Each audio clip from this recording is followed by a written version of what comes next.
if I didn't have these weird hippie modalities, breath work, the meditation, the yoga, especially the breath work, I would be 6 feet under myself.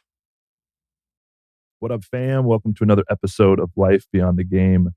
You guys are in for a treat today. This is to date, I've recorded over 140, 150 podcast episodes through a few different concepts. Really excited about the relaunch of this one and really dropping into the journey of what it means to be an athlete and some of the challenges that happen behind the scenes, some of the psychological processes that we go through.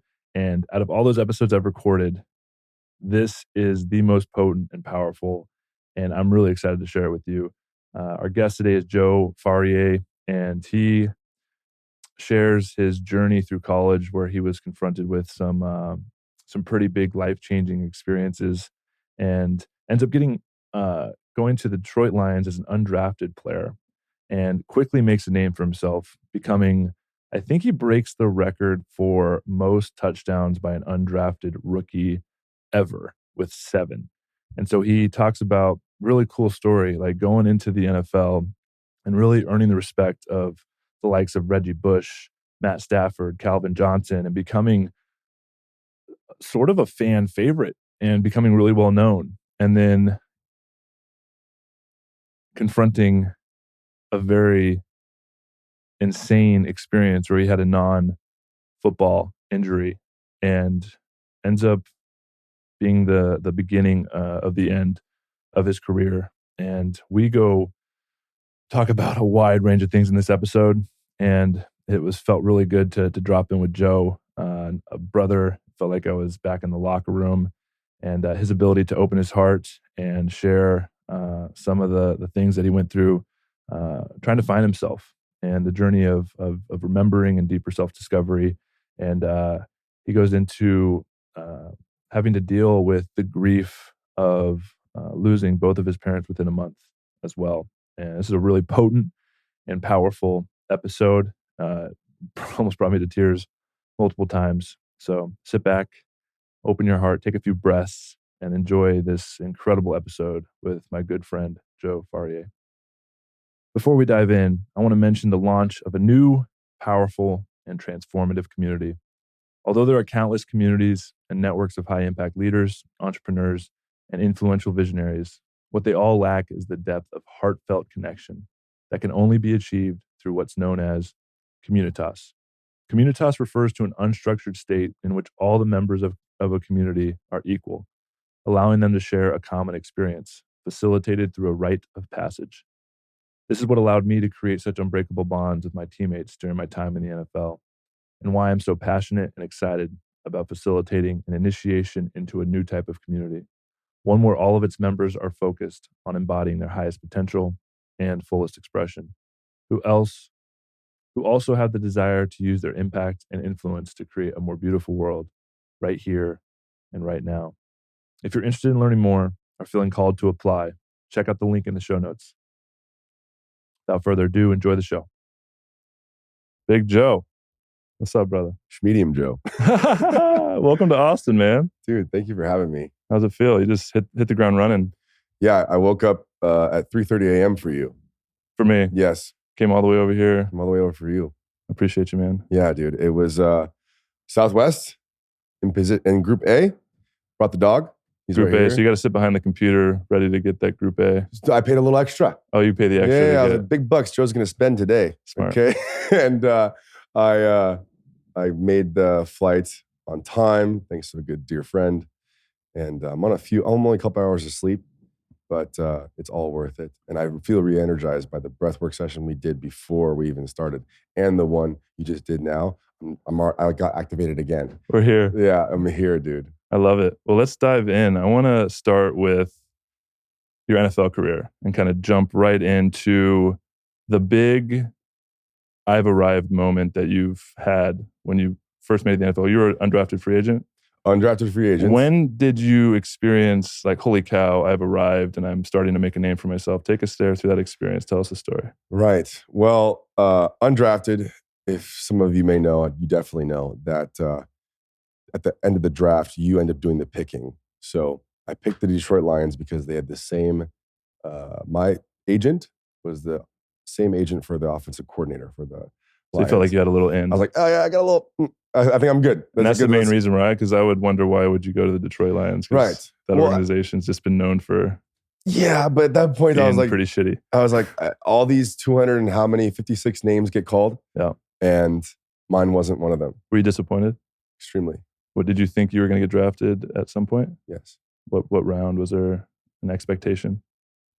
I just was hoping for any round to get your name called. I saw one article that had me pegged for the second round, and I was like, "Ooh, this is amazing!" And then I was like, most of them were in the middle, like 4, 5, 6, but it was, I think, extraneous circumstances that pushed me down, got me off the board. What were those extraneous circumstances? What happened? I left Notre Dame in a weird way in my freshman year of college. So you went to Notre Dame your freshman year, and then you were out? And then I transferred to UCLA. It's a great story. I've actually only told it a couple times, especially in the public forum. But the story goes, after high school in the Valley, Crespi, head over to see Charlie Weiss and be with Jimmy Clausen, Dane Chris, Kyle Rudolph, Mike Floyd, Robert Blanton, Harrison Smith, bunch of big names, Golden Tate, and went there, had a freshman year where I was supposed to redshirt, then I burned it, but I was still going to be good because Rudolph was 3 and out. Him and I together would have been amazing. But backstory, context. The setup at Notre Dame is for Catholic school. Mm-hmm. They abide by certain rules. And were you Catholic at all? Yes. You were? Yes, Catholic. I went to Catholic kindergarten, preschool, kindergarten, Catholic high school, Crespi all-boys school. Oh, we'll dive into that a little later for sure, because that really fascinates me. Yeah, it's great. More on that later. Okay. But, and then Catholic University for 1 year. So that was a big part of my life. More on that later too, because unlearning that stuff. Totally. And it's a big part of my journey as well. Yes, reevaluating it, restructuring it, and prioritizing too. But so nevertheless, Notre Dame, freshman year, go through the whole year, make a name for myself. I have a good thing going. The next year is going to be big. Spring happens, so the back half of the year. So this is about 2009. Context is like each dormitory at Notre Dame is single sex, one gender, and male and female. And every female dorm has like a house mom or something like that. And then every male dorm has a priest, like a resident director, guy who's watching everything, right? This priest in particular, short, dark hair, rosy cheeks, glasses, played video games with the guys in the dorm and stuff like that. This was St. Edward's Hall. And he was good. We had a good relationship, or so I thought. And we built rapport. We talked. I played Halo. Like I never played video games really, and I played Halo with him, and it was fun. And we made memories, right? Well, there was this one moment where, after the game, spring game in particular, I had a really good game. Things were looking up. I'm like, okay, good. This is great. Spring ball's over. Let's let it rip. In the halls of the dorm, early in the night, red Solo cup is empty. It's like, what you up to tonight, Big Joe? I see him in the halls. I'm like, oh shit. What's going to happen? But he's super cool about it. He's like, you were drinking. I wasn't drinking yet. Not yet, but you were planning to drink. You could feel it. Right. Because that's what the crazy what else fighting do you do when Irish you're do. In college? Come on. Yeah, exactly. Yeah. Yeah. So he's like, be safe. I heard you had a great game. I'm so proud of you. Like, just be safe tonight. Don't make any bad decisions. Because, I was kind of a wild, unpolished 19-year-old kid. Mm-hmm. And, but didn't know there was something even deeper there. Because after he had said this nice thing to me, he walked away. I gave him a slap on the butt. He took a couple steps, turned around, and he laid into me. He's got his rosy cheeks turned fire red. Glasses almost popped off his face. And he was screaming at me, motherfucking me, and cussing me out. And I was like, I just turned ghost white because I was like, I've never had that reaction before. Yeah. I mean, it's a normal thing in a football locker room. It's a normal thing in my life. Each other's My butts. mom never hugged me without squeezing my ass. Well, that's interesting. We can get into that later too. Little pinch. But that was something that was like an aha moment. Like, whoa. In that moment, I knew something was really bad was going to happen after it. That wasn't normal. Mm. The very next day, I have a great night that night. Just kind of like blow it off. Didn't think anything of it. Was going to go apologizing to him the next day. But before I had a chance, I get a manila envelope under my door in my dorm. Open it up. You have been charged with this insubordination event that happened, and you are going to have to talk or see the resident's life, and you are hereby called for physical violence because he said the slap hurt, and sexual harassment because it was on his booty. Mm-hmm. And that was all my world coming crashing down. That was my dream school. Like, my grandfather had 3 sons that all played college football. None of them went to Notre Dame. They could have, but they didn't. He wanted me to go because he was a big Rudy fan.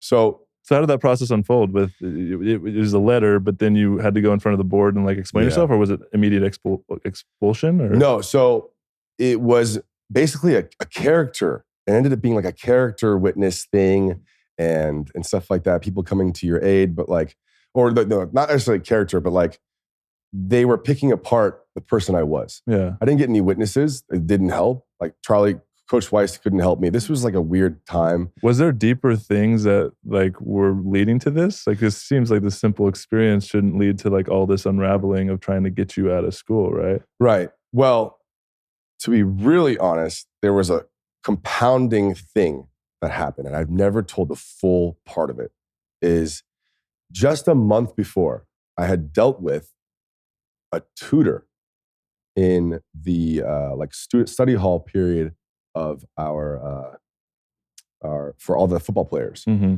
Like, once a week or twice a week, we'd have a study hall, and I didn't have a tutor because my grades were dope. Because school was easy for me. It, yeah, and like some of my friends and my teammates had tutors. So one time, like, the tutor had like left. There was my buddy from high school. Like, he went to a rival high school, but he's from Burbank, Anthony McDonald.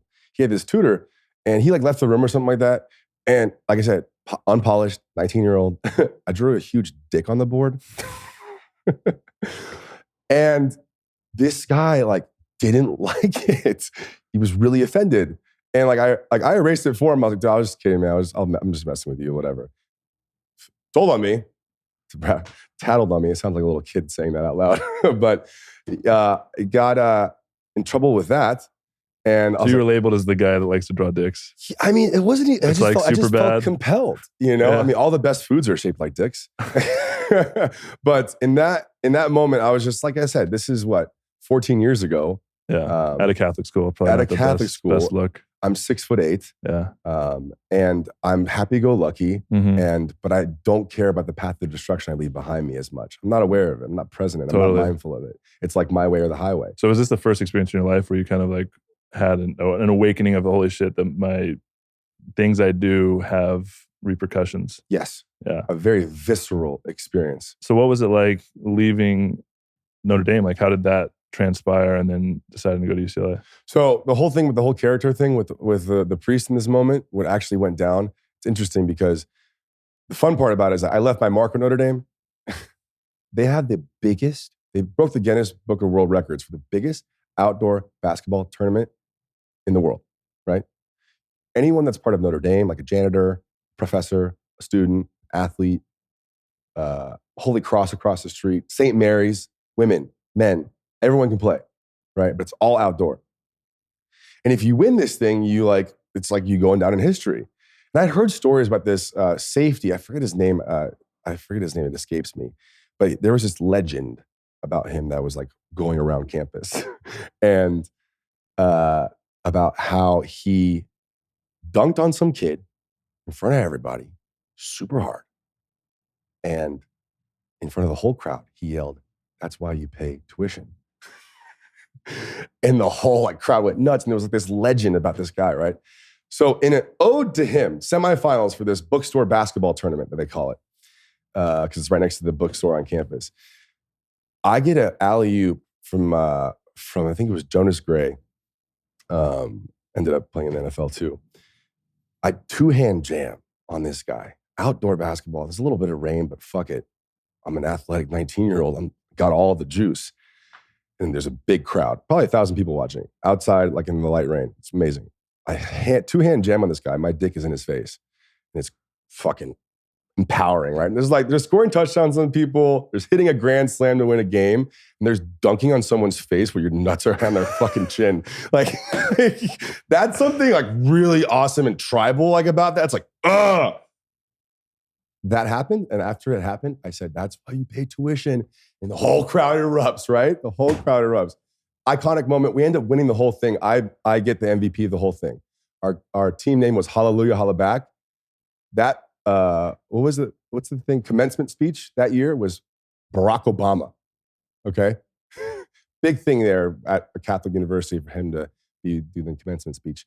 He actually name dropped us. He's like, congratulations. You guys know I like basketball, but congratulations to Hallelujah, Holla Back. So like we got some cred from Obama in the commencement speech. So nevertheless, throughout this whole process of me getting in trouble with the residence life at Notre Dame, you're also this iconic figure as well. I mean, like this everything's going in Notre Dame. It's working. I'm gonna be a starter with Kyle Rudolph. I'm gonna be, I had already left my mark. I won the bookstore basketball tournament as a freshman. Okay. It's awesome. Everything's going right. Everything's going right. Yeah. Drew dick on the board, a little slap on the wrist, no big deal. But in perpetuity, they're like, hey, you're labeled as this dick drawer. Yeah, but like, be careful. We're like, watching out for you. Yeah, we're watching you. Like, don't do anything bad again. I'm like, oh yeah, sure. During this whole like butt slap thing, I get to hear his side. I actually go to talk to him and he's like, he won't talk to me. He's like, oh, like almost like I'll see you in court kind of thing. It's like, damn, bro, like we like bonded and like I thought we were cool. Like I didn't stick my finger in there. I just gave you a little tap. But I guess I just brought back some repressed trauma or memories from him. Totally. It's just like he must have some type of unconscious projection that you just triggered, maybe. Right. Or maybe it could be a collective, like whole religious thing too. Sure. Yeah. Or maybe he just didn't like being touched. Yeah. And that's why he became a priest. I don't know. Yeah. But in that moment, in this whole scenario, I found out he didn't like me. Yeah. He used that story against me and painted it not as a crowd erupting roar through a tribal, like, feeling of competitive nature, masculine testosterone dunked on somebody because he doesn't fucking know what that feels like. He doesn't. And me having a good time with it, I said something that was in the lore of Notre Dame. It was fun. And the kid and I like talked after. He was fun. He was like, oh, you fucking got me. I'm like, but he doesn't know that. He doesn't understand that after a game, after you bash someone's head in on the fucking NFL football field, gladiators, you shake hands after. He doesn't get that. He thought I was being intentionally malicious. And, it breaks me up because whenever I tell a story, as you can tell, I feel the things that I felt during that time. Yeah. So when that time, I found out he didn't like me. I was like, damn, like, people don't like me? Like, I thought I was super fucking likable. My goal in life was, hey, like, if you're going to look at me because I'm super tall, like, I want to be liked by you. I don't want you to send me bad energy. My grandmother always told me, if you walk into a room, I was like, it's a smile. So I was, if I showed up in a bad mood for something happening at home, like during school at a very young age, like the teacher would call me out. It's like, oh, Joe's in a bad mood again. I'm like, you didn't tell Jessica that she was in a bad mood because she started her period and like what the fuck? Yeah. Or creates this expectation for you to always be on, always be in a good mood. Yeah. Exactly. So I learned that, right? So I wanted to be likable. So I found out this guy didn't like me when in fact I thought I did. He did. Because to your face, he was acting like everything was good. But that's why I slapped him on the butt. Yeah. I was like, all right, homie, father, I'm not going to say his name because he doesn't deserve to be. I've forgiven him.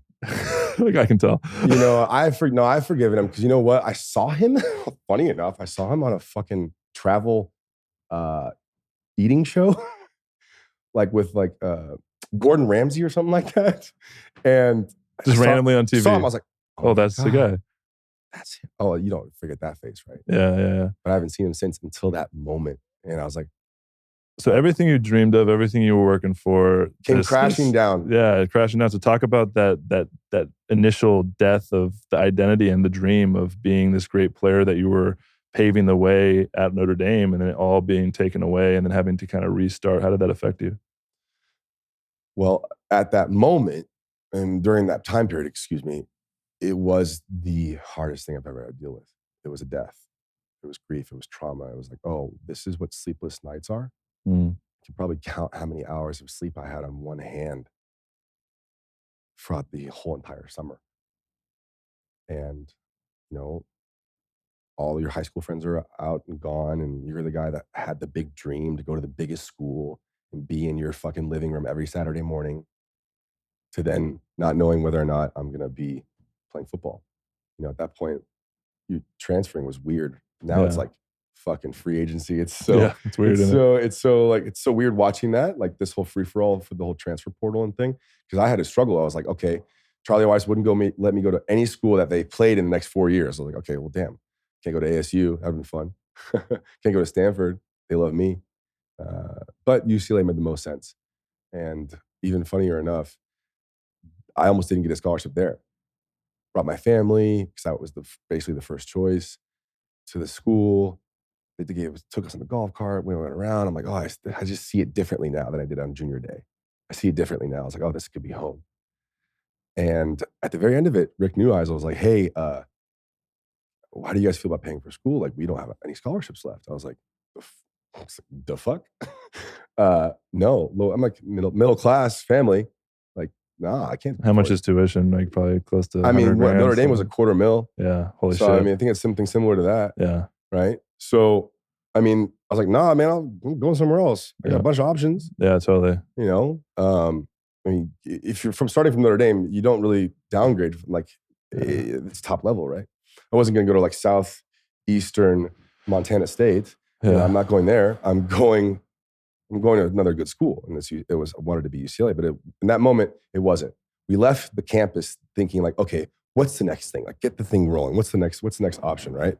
The next option was running through my head as we're about to pull up to the house, like the car ride over. Rick Newhouse was like, "Hey Joe," I was like, "Yeah, what's up, Coach? Like, did I forget something there? Did my grandmother? She's forgetful. Did she forget something there?" He's like, "No, we got some good news. We got a scholarship. We found a scholarship. Somehow, right?" But then the plot thickens, Joe. Oh, tell me more. I went to high school with this wonderful man, even though we actually had my first fist fight with him, EJ Woods. Tremendous athlete. He had even more, if there's any sense of coming out of Crespi, like being like the Notre Dame guy, EJ Woods was like right above. If I was like 4.5 stars, he was 4 3/4 of a star. And he had Michigan coming to school, all this stuff. He went to UCLA. The whole first year he went to UCLA. And when I was transferring, he had gotten into something as well.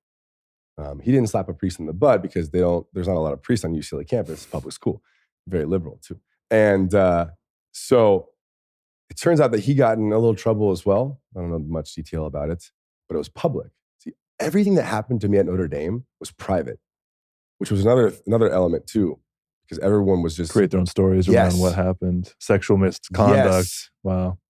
The R word was thrown around, or streaking on campus, which probably made the most sense.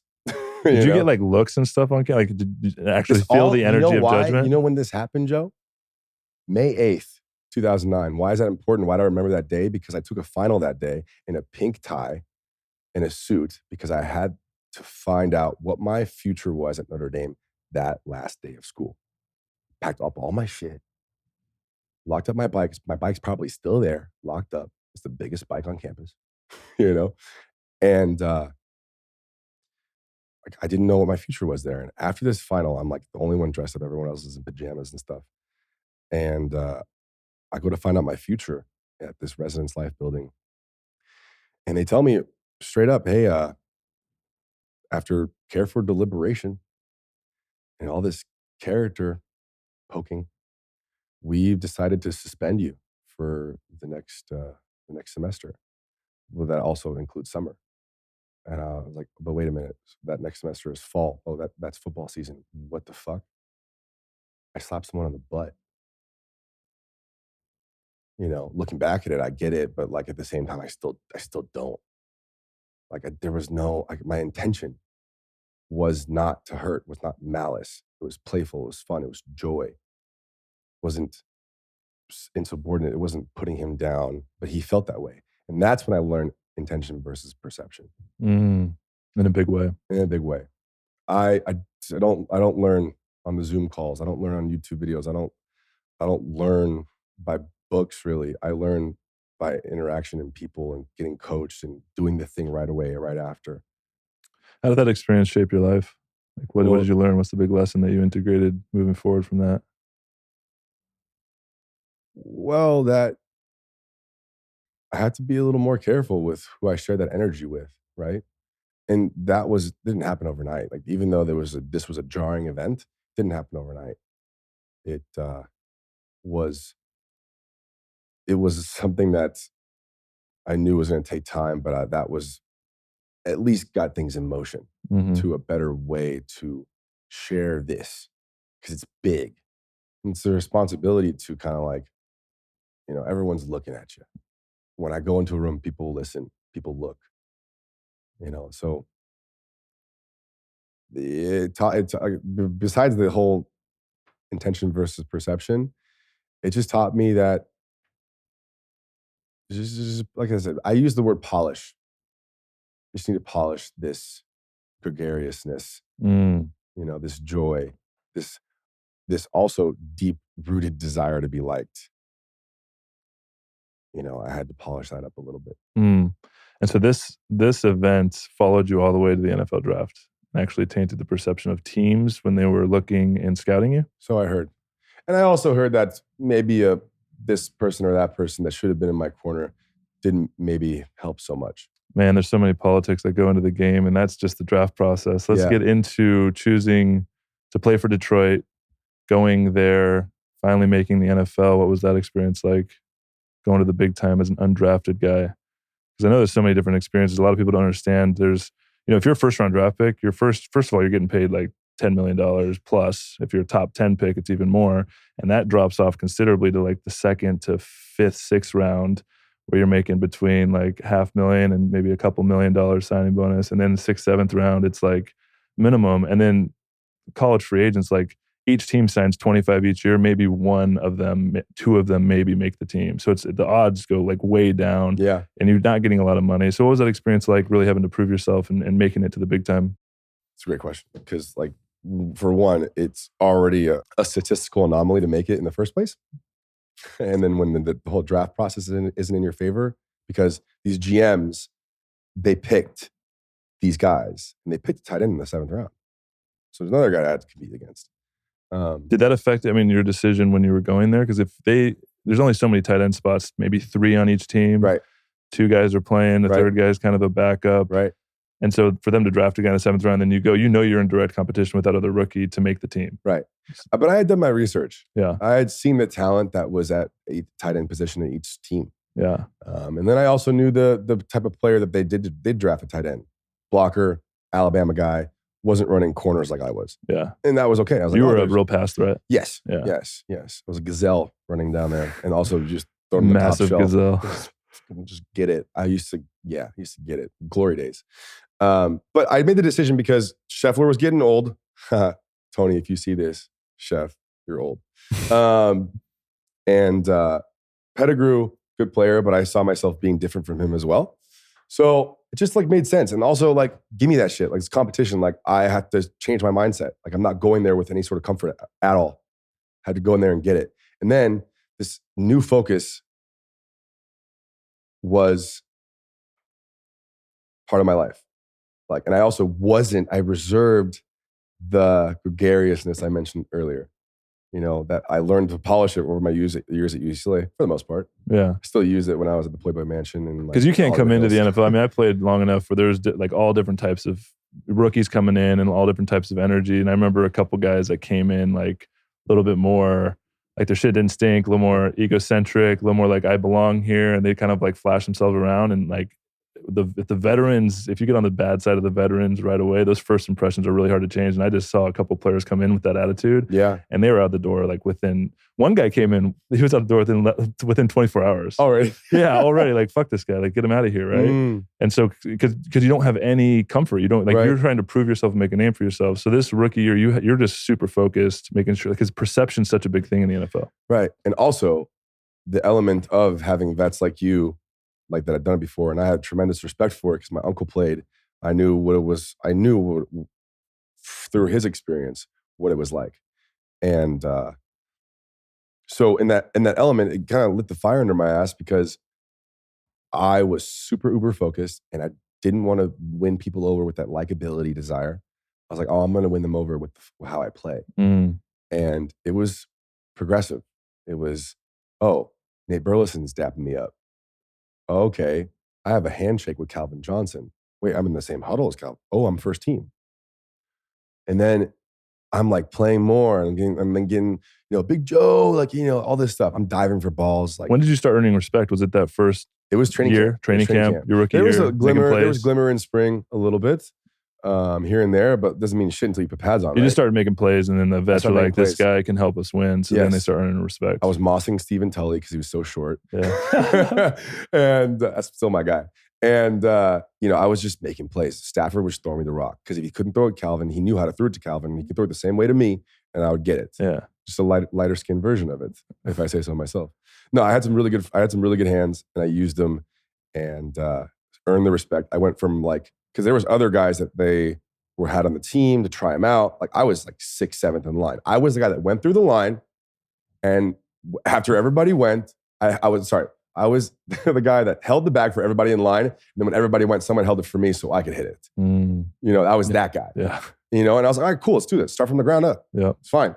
Let's do it. And then I just incrementally put day to day together, play by play together, and start stacking. When did you feel like I'm doing this thing? I'm going to be an asset on this team and really be a strong contributor. When did that moment happen? It happened when Suh started fucking with me. In training camp? Yes. Your rookie year? Yes. Yeah. He's a motherfucker. Yeah, he is. Yeah. But I earned his respect. Yeah. How so? Got to the point where he would call me pussy. He'd say, look at your little calves. Like, get into me, bro. Like, yeah, he talks shit. And he was so good. That man is so phenomenal to watch him play. However, back then, he was still kind of erratic. So every time he got close to a quarterback, this is before all the new rules with helping the quarterback. Every time he got close to the quarterback, everyone on the sidelines butts puckered because they're like, oh, don't get a flag. Every time. Don't squash the guy's head in after you tackle. Yeah. So there was a glaring moment when it was Nate Burleson, big brother of mine. He saw it pretty soon. Then he also saw that I kind of showed my personality to him a little sooner. And then Reggie Bush was giving me love. We ended up being really close. And then I started getting a handshake. When I caught this ball one time in the indoor practice field and Calvin ran to me and dapped me up, I was like, yeah. How's it feel to start earning that trust from the vets? It's nothing like it. It's an endorphin, serotonin, dopamine. Everything is kicking. Everything is firing. And it's reaffirming. It's validating. And that's what I wanted. I didn't want to be liked. I wanted to be respected. And then the other bullshit came was hey, I'm actually really funny too. Let's go drinking. Feel comfortable. Yeah. Start showing more of your personality. Yes. And that was the best thing I ever did. That was the best thing I ever did because I did it the other way at Notre Dame and at UCLA. Just was different, right? But this was very validating. And it was okay, I do deserve to be here. And when one time Suh, during practice, we're getting closer, this is end of training camp, getting closer to the season. And I don't even know if I'm making the team. I don't know. I know, but I don't know how they're going to shuffle it up. But one time he's like, it was a preseason game or something like that. Or I don't remember.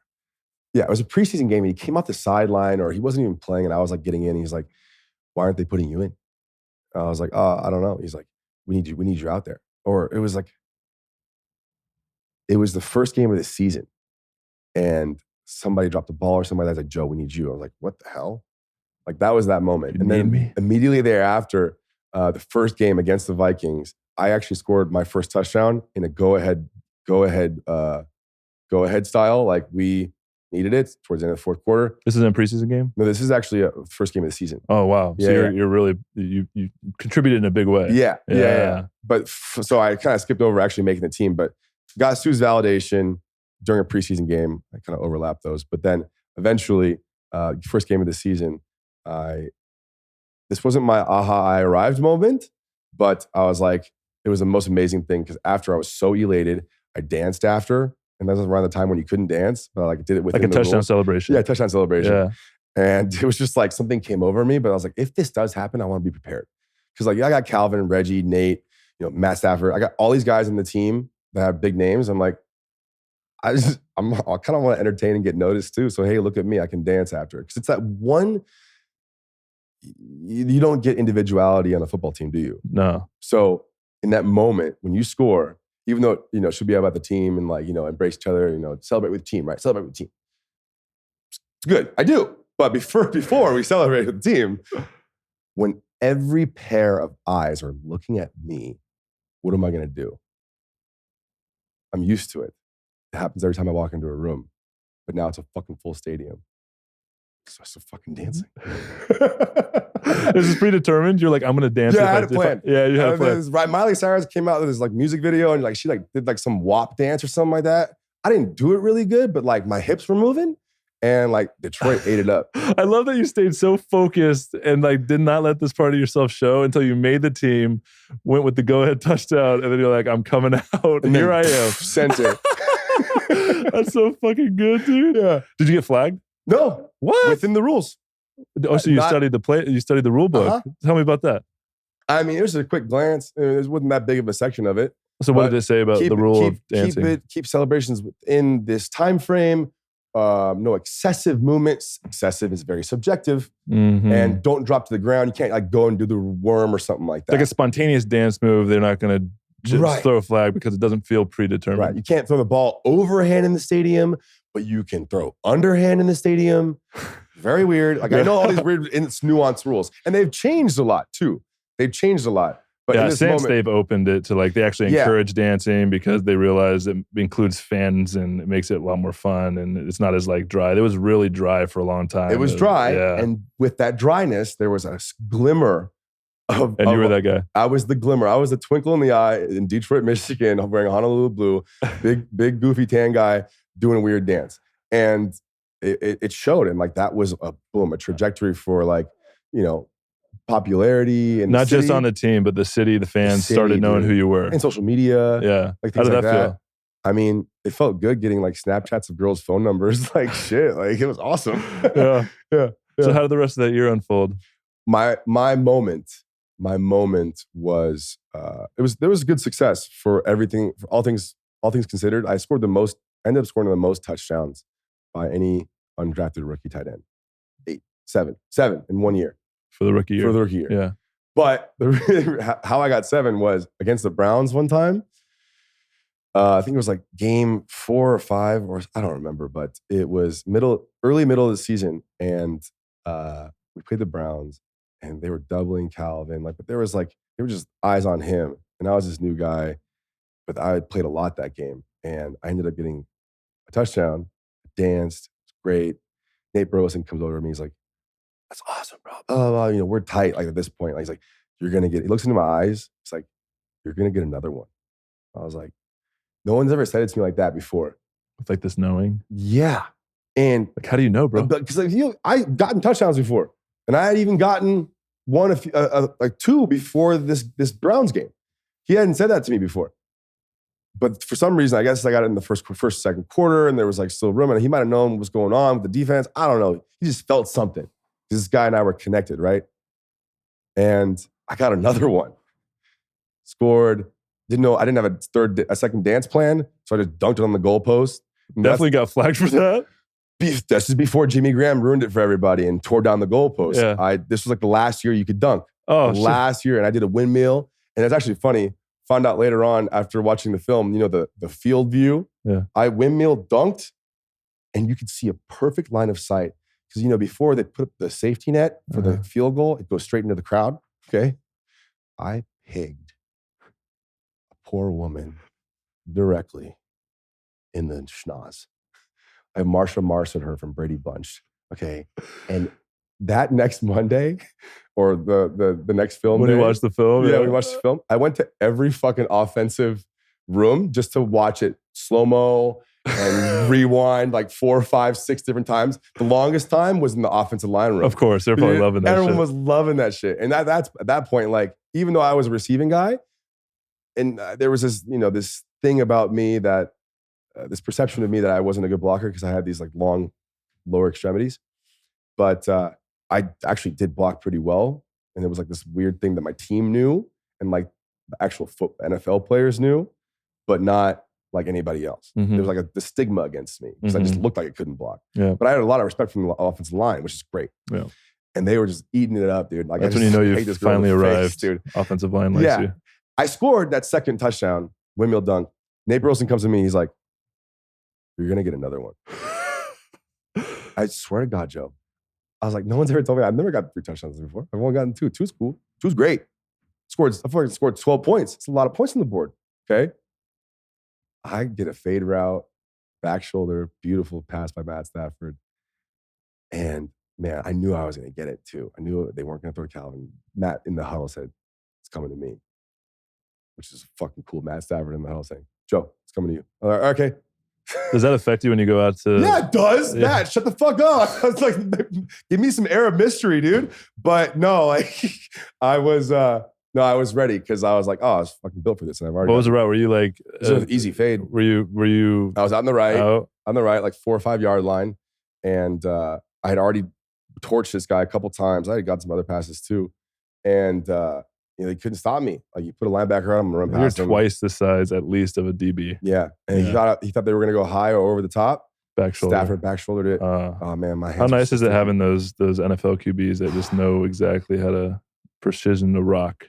Man, it's crazy. Like amazing? there's a lot of running backs, a lot of offensive linemen, a lot of tight ends, a lot of linebackers, and a lot of safeties. But being in the specialist, people can kick the ball.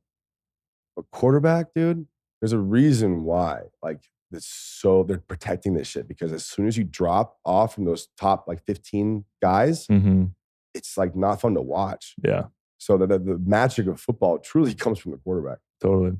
And obviously the fucking massive gladiator men that dance like ballerinas, it's fucking incredible. But that right there makes the game go. That's why they're protecting them. It's not fun to watch though, when they're like, the soft shit that they're doing now. I hate it. It's the pendulum's swung a little bit too far. I'm sure they'll adjust it this offseason because it's a little bit ridiculous. But I mean, like everything does, right? I mean, it's like the NFC Championship game when Brock Purdy got hurt in the first quarter. It was like I was like all excited to watch this game. This rookie quarterback, it's like never happened before. He's playing really well. I want to see him ball out against the best team in football. And then he hurts his elbow, and the fucking 4-string quarterback who. People that don't know football, like that guy got 0 reps during the week. Had 0 command of the offense, and it's just like, this sucks. Yeah. The whole game sucked. Yeah. And that affects the whole brand of the NFL. Like, there's hope for a lot of San Fran thinking like, oh, we're going to strike gold again. It's like, oh, we did it with 3rd string. Why can't we do it with 4th string, right? Oh, yeah, no. But we know right away, like, it's fucked. They fucked. Yeah. It fucked. Yeah. It's just so disappointing. And like that affects the whole brand of the NFL, because like they want to put a good product on the field. So even the like top people in charge of the game are like, this is terrible. We can't let this happen. Yep. We're losing money. Yeah. When those quarterbacks go down, they lose money. Totally. So take us through. So you're making a name for yourself, have an incredible rookie year, probably one of the best on record, 4 tight ends, undrafted, rookie. You're just feeling on top of the world. So take us through kind of the next phase of your career and how that started to unfold. I lost my focus. I thought I arrived. A whisper from Nate Burleson, like a year after, like it was like all this happened, I eventually did leave, and like my career was going downwards. He mentioned that, and I think he mentioned it in passing. How many years after this? This was like 3 years later. But 3 years later. I kind of skipped and jumped, but it reminded me because I didn't know that was the case until he said it. So rewind back 3 years, I thought I arrived, and I thought I earned the respect. Okay, let's go, let's do this. Like now, let's build from here. And then I got shot down with them drafting a tight end in the 1st round. I was like, damn, I thought y'all liked me. When was that? Was that your 2nd year or 3rd year? Second year. They drafted Eric Ebron. Okay, so how did that make you feel? How did that make me feel? Yeah. One, I fucking love E. He's great. I'm glad he had a great career. But at this time, it was something that I wasn't expecting. Yeah. Did you find out on draft day, because watching the draft and then they drafted a tight end? Well, I knew it was whispers, but I thought I had done enough work. I was like, okay, well, and then there was a couple of guys still on contract. I was like, okay, this is me. Let's do this. But, in the 1st round, the rule is you get the best players on the board, right? Yeah. And I told Mark Mayhew, the GM of the Lions at the time, he asked me about Anthony Barr, who is like one of the best linebackers. Who played at UCLA with you. With me. And I was like, get him. Like, he would be awesome here, especially like the defensive style that we had at the Detroit Lions at the time, Anthony would have fit perfectly. Perfectly. The Vikings were the 10th pick, the Lions were the 9th pick or something like that. So they were deciding whether it was going to be Abar and Eric Ebron, basically. And they chose the Eric. That night was the first time I've ever experienced truly my own type of abuse with a substance. Tell us about that. I didn't understand what people like, the whole like brown paper bag thing when you're chugging a whole bottle to yourself. And like I had addicts and alcoholics in my family. I saw it, but I never really understood it. I had empathy for it. I never really understood it. 19 bottle of 1942 is sitting on my shelf, full. Still has plastic on it. I opened it up that night, crushed the whole thing. I might have a pill or two too, as well. What kind of pills? Like oxycodone or something? Tic Tacs? We call them Tic Tacs, yeah. Pain pills. Yeah, pain pills. Yep. I mean, I danced with that devil a little bit in college. I'll never forget against Nebraska. It was like this big game. And like the weekend before, I was like, didn't play well. My back was killing me. I was like, man, this sucks. And unfortunately, I had like some really good access to pills, not only with the team, but like medical people in my family. It was just easy to get. Like, hey, I'm in pain. Like big guys in pain, help them. That was the culture, right? It wasn't anything necessarily inherently bad at the time. But in this moment, my first alcohol abuse was the day of the draft. First pill abuse was, I noticed against Nebraska, I scored 2 touchdowns. The very first one, it was up the left sideline, like a 35-yard wheel route, and I caught it beautifully. Like no one around me. And I'll never forget, actually, I do forget, more on that later, is I saw a visual of it from a perspective of the camera. I don't actually remember the play. Because you were on pills? Because I was on pills. I took, it was hydrocodone? Yeah, something like that. Yeah. One of the codones. Yeah. Vicodin or something like that. Yeah, one of the opiates. I took 20 milligrams before the game and 20 at halftime, which is a lot. Yeah. So I was high. And that was the only game you've done that? You did that during college? Yes. The only game I did. I took maybe a half here or whatever. Yeah. But that was one you were clearly a little bit, but you were still playing and performing. Isn't that fascinating? I was just numb. Yeah. I was like, I'm just a flesh monkey, like just running around with all these pads, and like I just know how to catch balls and stuff. Like I just programmed, to do the thing I was doing, but everything else was numb. Everything else was numb, and you didn't like that feeling. Like, is that why you didn't do it again, or you just didn't like the feeling? Yeah. But at the time, to be honest, dude, Joe, I would do it again. Yeah. Because that game was super big, and we won. We beat a ranked opponent. I was on film getting 2 touchdowns. So you were not only just euphoric from the pills, but euphoric from the euphoria wasn't there. Interesting. You were numbed out. I was numb, dude. I have a very strong visual of this touchdown that I barely remember. I have a beautiful picture of it and a beautiful video of it, like from memory of the actual film. But in that moment, I don't remember, because usually after I score, I'm super excited. I Dragon Ball Z Super Saiyan. Like I love it. Like you couldn't dance back then, so I was like controlling it. Hold it in. Wait one more year. Like you could do it soon. Can't spike the ball and shit. Yeah. So I remember I scored this touchdown. It's the only one that's ever happened. I just looked in the crowd and I was like, I just dropped the ball. There was like no emotion involved. It was just like and I got hugged and jumped on. I was like, fascinating. Cool. Like it's trippy looking back at it now. That was my first bad experience with pills. And then my first bad experience with alcohol was drinking a whole bar in 1942 that night. Yeah, using alcohol to, like, knowing you're using it to escape the intensity of the emotions that you must have felt. I had a similar experience when I was going my second year into my third year. Yeah. Our starting center was like a 13-year vet. His contract was set to be up, and so everybody thought he was going to retire. And they drafted me as a center, but I was playing right guard that whole season. And so I had this whole story I created in my mind going into the offseason, like I'm going to move over and I'm going to be the rightful heir to this starting position and have my own 10+ year career. And now's my opportunity that I've been waiting for. And I remember watching the draft at a bar with a bunch of like the younger guys. And one of my friends who's a tight end, actually, he was like the 3rd string tight end. It was Mike Palmer. And he came up to me and we had Tony Gonzalez as our number 1. And he was getting towards the end of his career. So he was like, man, we're going to draft a tight end with our first pick. And he was just sweating bullets, like just super nervous about it. I was like, and I was just like chill, had no worries in the world. Like, don't worry about it, dude. And then our pick gets closer, and all of a sudden he comes running up next to me, and he's like, "Joe, you're never going to believe this." I'm like, "What?" He's like, "We're drafting a center." And it just like, I laughed because I didn't believe it. And then as soon as I saw on the screen that we draft the top center in college football, I literally felt like my whole, like the rug was ripped out from under me. Like nobody communicated that to me. Like I just felt betrayed. I felt humiliated. Like everybody's eyes were on me, and I was just like, what the fuck?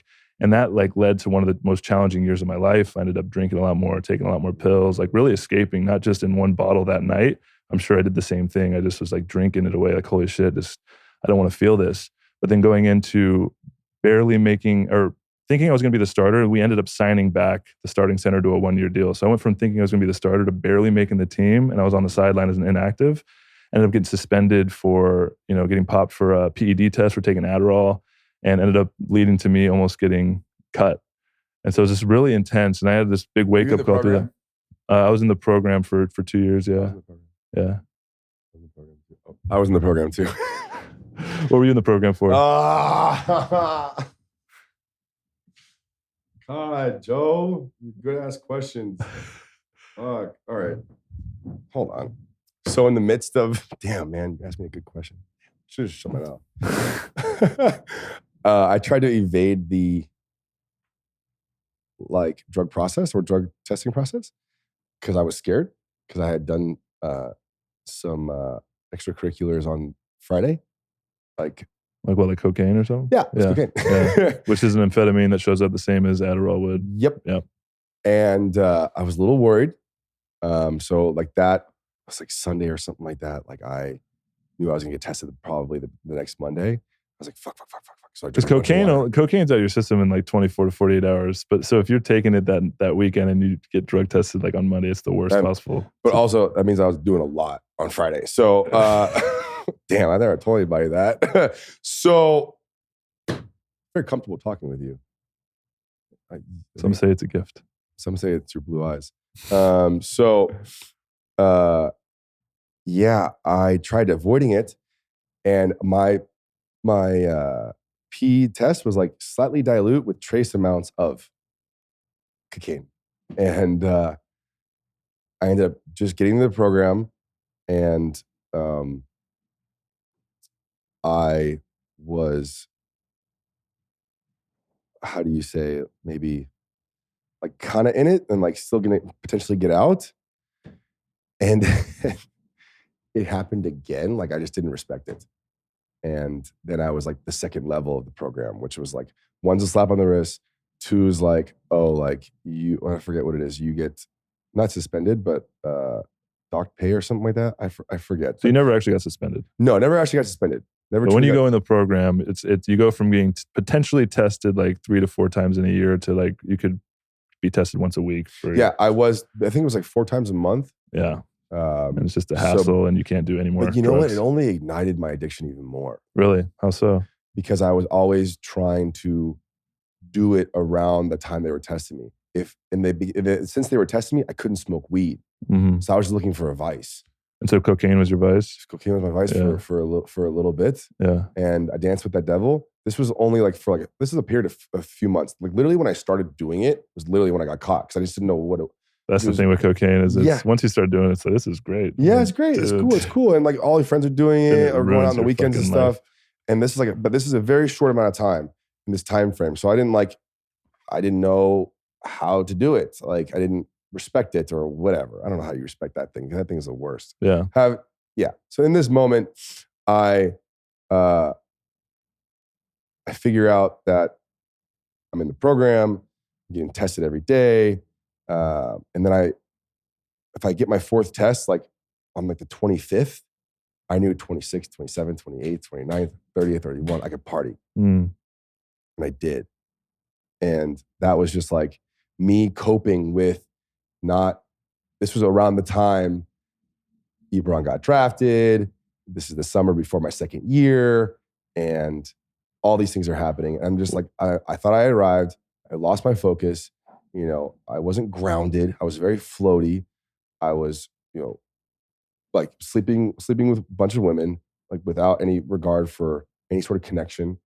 I liked the ability to pay for things and stuff like that. It was just like very Making money shallow. too. You had money at that point because you played a few Yeah. years.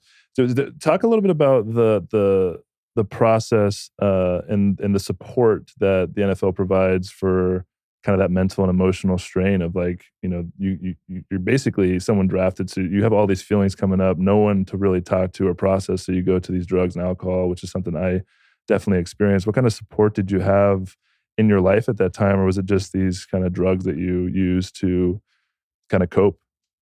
Well, what's great is that they actually did give you a appointed therapist to mitigate your addiction, I guess, or work through it or whatever. But my therapist in Detroit was specific like for that because he believed I did have a problem. And I did, but like it wasn't to the magnitude that they laid out, at least, or so at that point I thought. And looking back at it, I still think that way.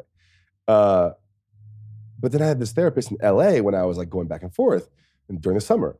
And he was incredible. He was incredible.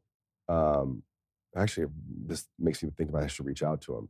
But at the same time, I had this trickster mask where I was like, yo, like, I don't know how I got in there. I didn't own up to it. I was like, because at the time I only done it a couple times really. But then I did it more progressively after I got caught. Right. And I worked through that. But the one in Detroit was very like on the whole, like being by the book. The one in LA, cool guy. And our therapizing moved away from addiction and got to me. And that was like the most amazing thing. Like I got to see him, but at the root of it, there was still a lie. What do you mean a lie? I told him I didn't do it. You were lying to him. I was lying to him. Yeah. And which is a addiction behavior. Right. Yeah. Right. Yeah. Right. And he still though, I think I maybe subconsciously did that because I wanted to divert it to what I truly needed, which was the root thing, because the Detroit guy wasn't doing it right. It's like, come on. What was the root thing that you guys were getting to? Everything. The traumas I had, why I was using, like all these things, like the whys. And what were some of those whys? Do you mind sharing? I mean, my childhood experience, single mom, only child. Mom struggled a lot, a lot. And I was always a witness. And then when I wasn't a witness, I was going to my friend's house for like a few days or a week, or my grandparents' house. Lived with my grandparents for most of my life. But just getting to the root of that, I never really had anyone to talk to about that. And for the longest time, football was that escape. That was my therapist. That was my brothers. That was my way to get my anger and rage out. Let's talk about the end of your career when that was no longer an outlet for you, and kind of take us through the process of how that unfolded. Such good questions. Very good questions. Because like, it's such a visceral thing and so unique too. Like hearing you talk about your experience also with someone getting drafted is super unique, dude. No, I look at you and you having felt that, everything you said, like you just the life leaving your body when you heard and when you saw it on the TV. I'm like, oh, I know that. And probably a handful of people in this world know that. And it's reserved for a very lucky, fortunate few, right? And hearing you say that it's empowering, because like you're here doing this, we're here doing this, and we both went through that. Well, that second year, even though I was struggling with the program and the draft and whatever, I still ended up like starting. I was still like the first few games. I'm like, oh, they're naming me as a starter. Like I'm getting introduced to everybody in front of the stadium, home games, as Joe Fauria. And dude, my second year, the first couple games, the place would erupt. They loved you. It was like Calvin Johnson, Matt Stafford, and Lyman get a little love. Dom Rayola got a lot of love. But like, if there was anyone like right under Stafford and Calvin and even Reggie, like I got probably one of the bigger applauses like in the stadium. You can hear you can feel the vibrations. Like getting dapped up by your team in a tunnel to walk out and be glorified before you go into battle is the coolest fucking tradition. I love it. Mm-hmm. And I got to be a part of that a couple times. I was a starter, Mm-hmm. even with Ebron. But game 3, I think Panthers do well. That off day on Tuesday, idle hands, right? Devil loves idle hands. And I had idle hands. I don't play video games. I watch TV, just hang out. I like going to movies by myself. But I'm too friendly, and I made friends with the neighbors, and they invited me to watch them play volleyball. So I watched them play volleyball and went to the game with no intention of playing. That's why I wore my Jordan 11 lows and low tops, ankles exposed, if you will. And, I'm watching the games. And I'm like, it's competitive coming out. I'm in the middle of the season. Testosterone's boosting. My neighbors are also cute. So jump in between the games. I'm like, hey, set me. They set me. Go up, smack the ball, 10-foot line. The whole place is like, whoa. And I'm like, haha. You saw that? Wait till you see this. So I go for another one. Second spike, they set me. Boom, again. Pow. It's like this amazing doot doot noise. Like before you even hit the ground, like it goes doot doot. Like hand hitting the ball and the ball hitting the ground super fast. And then there was another doot. And it was my fucking ankle. Came down on it the wrong way, like it never had before. No support.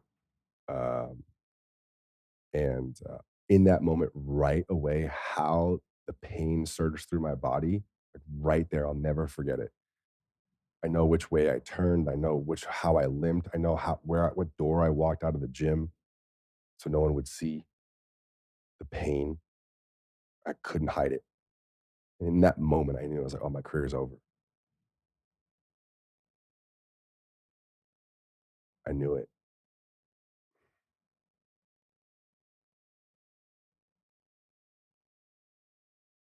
And until the grief and the loss of Notre Dame,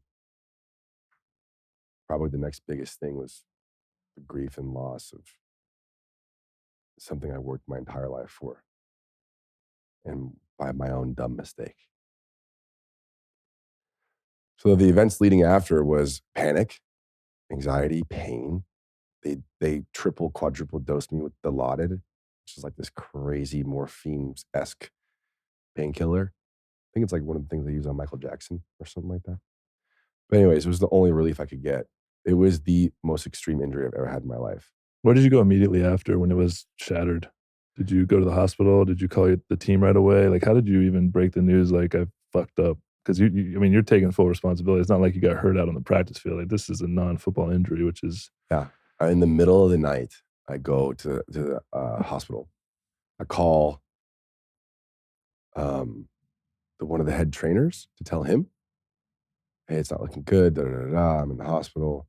I don't want anyone to know who I am in the hospital because Detroit, they're everywhere. I used to eat free pizza, like literally Hungry Howie's or Jets Pizza. They come to my door. They're just like, Joe Fauria. I'm like, yeah. They're like, free pizza.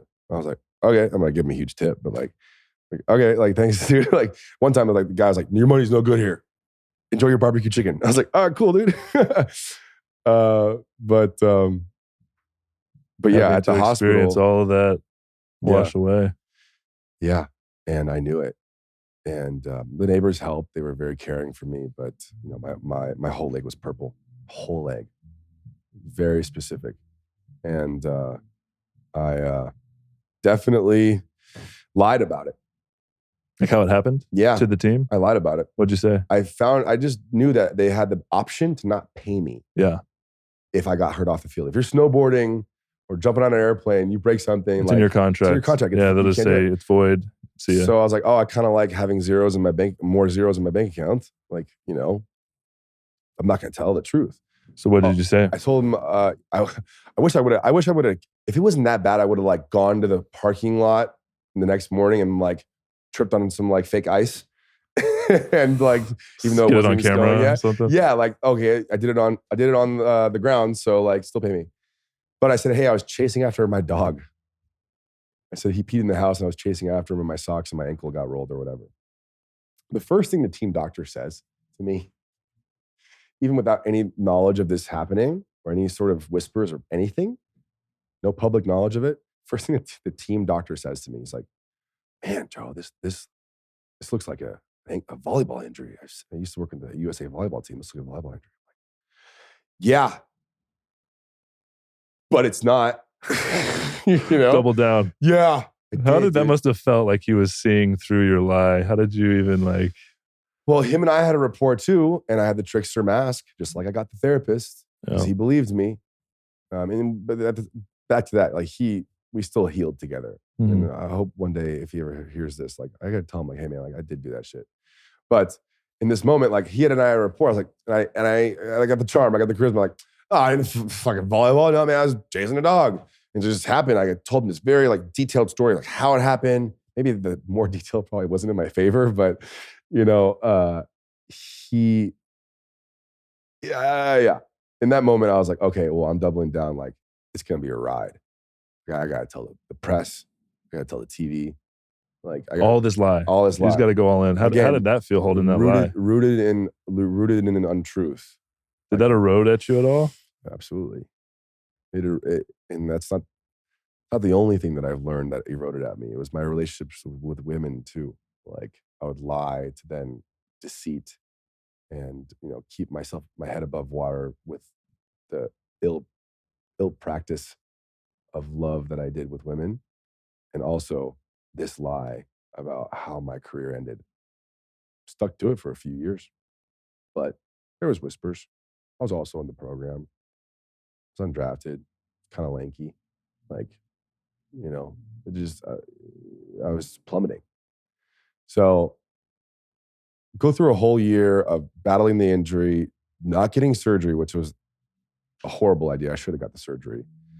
And then ended up being in the, getting back in the season towards the end, re-injuring the whole ankle again. And then that next year, recovery, physical therapy every fucking day, also getting piss tests still, okay, every fucking week. And then it came down to the third year. I was doing okay. I was getting better, but I wasn't the same player. And they basically brought on this tight end from another team, cut me. I clear waivers. Arizona picks me up. I suit up a couple times. They cut me to make room for somebody because their running back got hurt. And they cut me to make a little room, but they say, hey, don't leave the area. Stay in Arizona because you're going to be on the team next week or whatever. So I got sent to practice squad, which is a whole nother thing because like my talent level, I wasn't a practice squad guy. I got 7 touchdowns just 2 years ago. I'm not a practice squad guy, but my ankle was. So, but I still had the twinkle in the eye. Like when I was on the Cardinals, I was, you know, against Patrick Peterson, Honey Badger, like these guys, like I was doing good. And I was actually even getting their respect, but not with Bruce Arians' offense. Doesn't really like to use a tight end. Doesn't. But during that time, that first week I've ever been practice squad, Joe, fucking tear my knee. And you know what the difference is between a suited up or roster spot injury settlement and a practice squad injury settlement? If I had tore my knee just a week later, I would have made $300,000 more. But I got 89. Still good. But it didn't last that long. Yeah. It didn't last that long. But yeah, I tore my knee. They cut me. I'm just recovering for like, you know, that typical pattern, 8 to 12 weeks or whatever. Belichick calls me during that time. He's like, hey, we want you. Even wanted to trade for you last year, but the Lions are dumb. I was like, funny. Belichick made a joke. And by the way, when he called me, he's like, oh, it's Coach Belichick. I was like, I said, yeah, right. But it was like, yeah, it's really Coach Belichick. I'm like, oh, hey, Coach. What's up? What's up, dude? He's like, yeah, Lions are dumb. Try to trade for you, but we want you to come to the Patriots, be a Patriot. I was like, fuck yeah, dude. My uncle was a Patriot. I was at 2 Super Bowls with the Patriots. I kissed the Lombardi Trophy already as a teenager. You know, I was in the locker room. I was talking shit with Tom Brady on the bus after the game before we got lit with Snoop Dogg, Willie McGinnis, you know, all these big names. Patriots, I love it. Like, oh my God, like, oh, I'm re-energized. but we're going to practice squad. I was like, okay, cool. I'll have to last for a couple months. Season's over. Maybe we win a Super Bowl. I'll just hang out. It wasn't the same player. And they were working me like a horse. My knee was still not right. He told me not to come back too soon. They said 10 to 12 weeks, right? What was wrong with your knee? Was it MCL? MCL. I'm sorry. Meniscus. Meniscus. So you can come back pretty soon. Yeah. And 8 weeks if you're like a little DB, 12 weeks if you're Joe Hawley. Yeah. But I was like, okay, bet 8.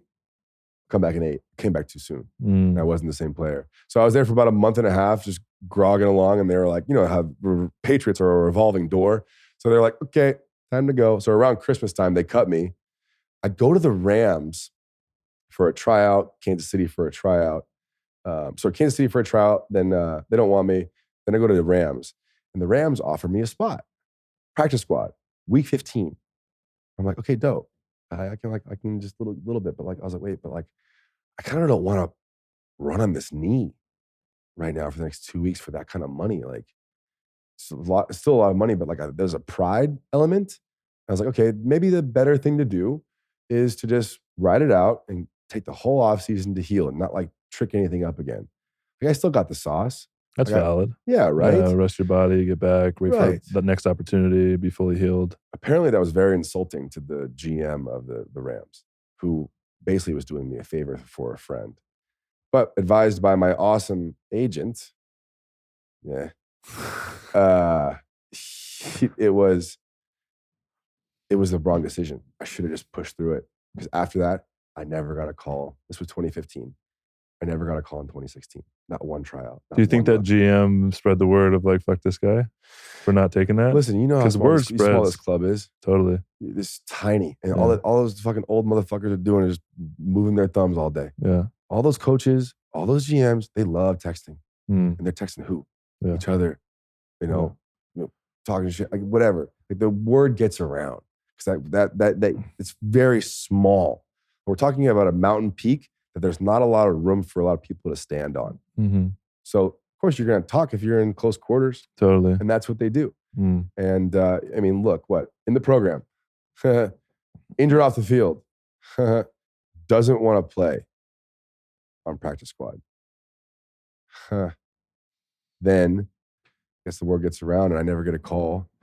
Looking back at it, I would have been signed to a future contract if I would have just stuck out 2 more weeks because their season was over. They weren't doing good. The next year, they were. And you would have just been practicing 2 days a week. Right. 4 practices, all you had to do. Right, Joe. But next year, they were in LA, and I didn't get a call. I was just in Arizona, in my shit, drinking fucking bottles of wine and Xanax. When did you know that you were never going to play the game of football again? I mean, besides when the actual injury happened? I knew in that moment, 2017, I was working out. It's funny enough. I was living in New York with a love of mine, long love affair, and she was kicking butt in fitness industry. I moved out there because I was like, okay, well let's try this life. Moved in together, lived in Brooklyn. She was teaching at this gym, this boxing gym, and next door to me working out was one of the Moiras, one of the owners of the Giants, and. Eventually I got to a point where this rapport, I was like, hey, give me a tryout. And he's like, yeah. I'm like, dope. So 2017, I get a tryout with the Giants. Odell Beckham Jr. is catching one-hand passes in the middle of practice. Everyone's in awe. And then for a bullshit of a last kind of effort, the coaches come watch us do a little tiny something after practice. This is during the tryout, for the tryout. This is during practice, we're doing a tryout. Yeah. Basically, or right after practice, we're doing a tryout. So there's a few other players there with you that are trying out for the team, but you're not a part of the team. Right. You're watching kind of the end of practice as you're trying out. Then all the GM and kind of scouting department come to see if you're good enough to sign. Right. Even took my shirt off. Rock hard abs. I've been in really good shape, in the gym boxing. But I wasn't in football shape really, but I was still there. Yeah. I was still working for You looked the part. Yeah, exactly. Yeah. But not enough for them to take me. And I'll never forget that walk off the field. You just knew. I smelled the grass a little differently. And you know that grass smell. You can smell it right now. Mm-hmm. You can smell it right now. Mm-hmm. It's different. It's just grass doesn't get the same. You can have the same type of grass anywhere else.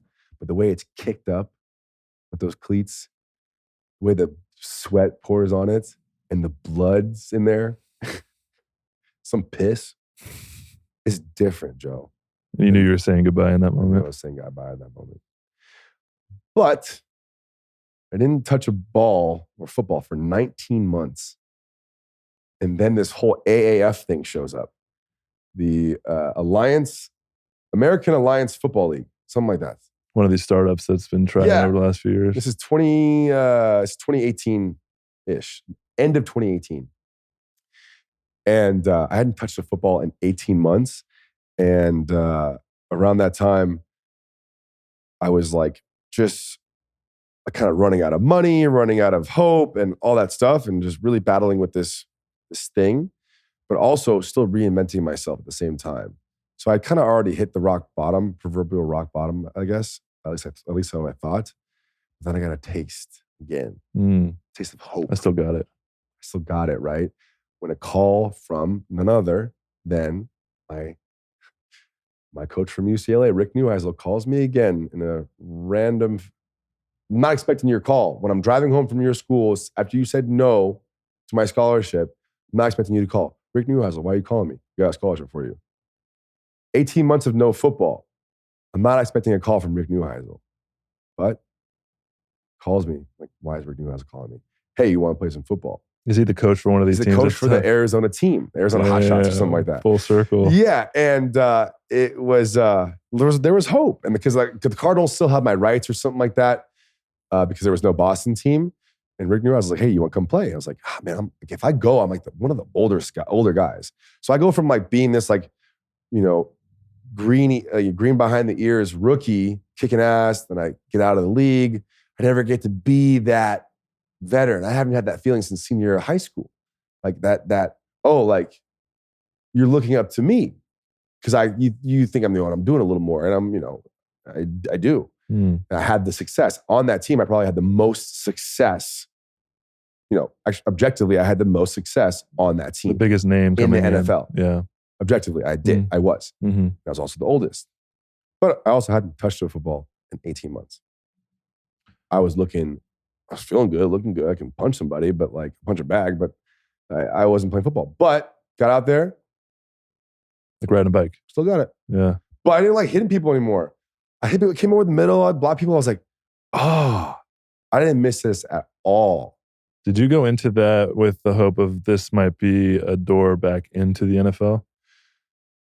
Fundamentally, I saw it as a $75,000 paycheck. That's it. I'm just going to go play because I might as well. That's it. Mm-hmm. The hope of getting back in the club was a twinkle in the eye, was like down the line, like, okay, possibly. Yeah. But it wasn't really like the main driving force. Like, I need some money. So tried out. This is right after I had broken up with my love of 6 years. Moved from New York, really had no money, like was running out. And I was like, this is it. All right, I can get back in it. And I am the leader right away. I am the guy. I'm the vocal guy. Like it just happened. And it was good. And I liked it. And I was like, I miss this stuff. People are asking me questions. People are men, which is we can talk more about this later, but men in football, like the vulnerability aspect, the tribal element, the primal element, I had so many stories of men like crying to me or me crying to them. I mean, you get so comfortable when like everyone's swinging their dicks around, and showering with each other. What other job do you go in a locker room with people you work with? There's nothing out there. Nothing like that. Mm-hmm. And there's just this raw vulnerability. I remember a teammate of mine like had a miscarriage. And he's my locker mate, and he's in my arms. He was safe. I had my buddy of mine who's his wife was cheating on him. I had a couple of friends they were cheating on their wives. It's just different, but we knew all of that. And, it's the thing I miss the most. It is the thing I miss the most. I don't know where I was going with that.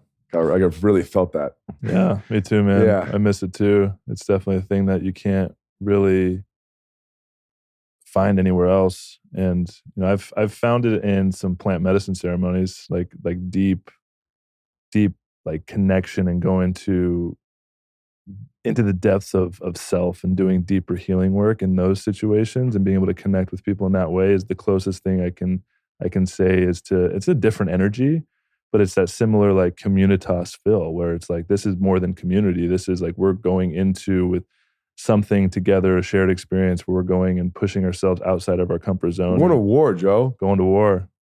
You know what Abraham Lincoln did in the Civil War? I'm sure you know this. I'm sure you've heard of it. What would they do on the front lines of war? They would pair brothers together, because you were more inclined to fight if you were fighting next to your brother, protecting them, energizing with the comfortability aspect, like going to war where death is imminent.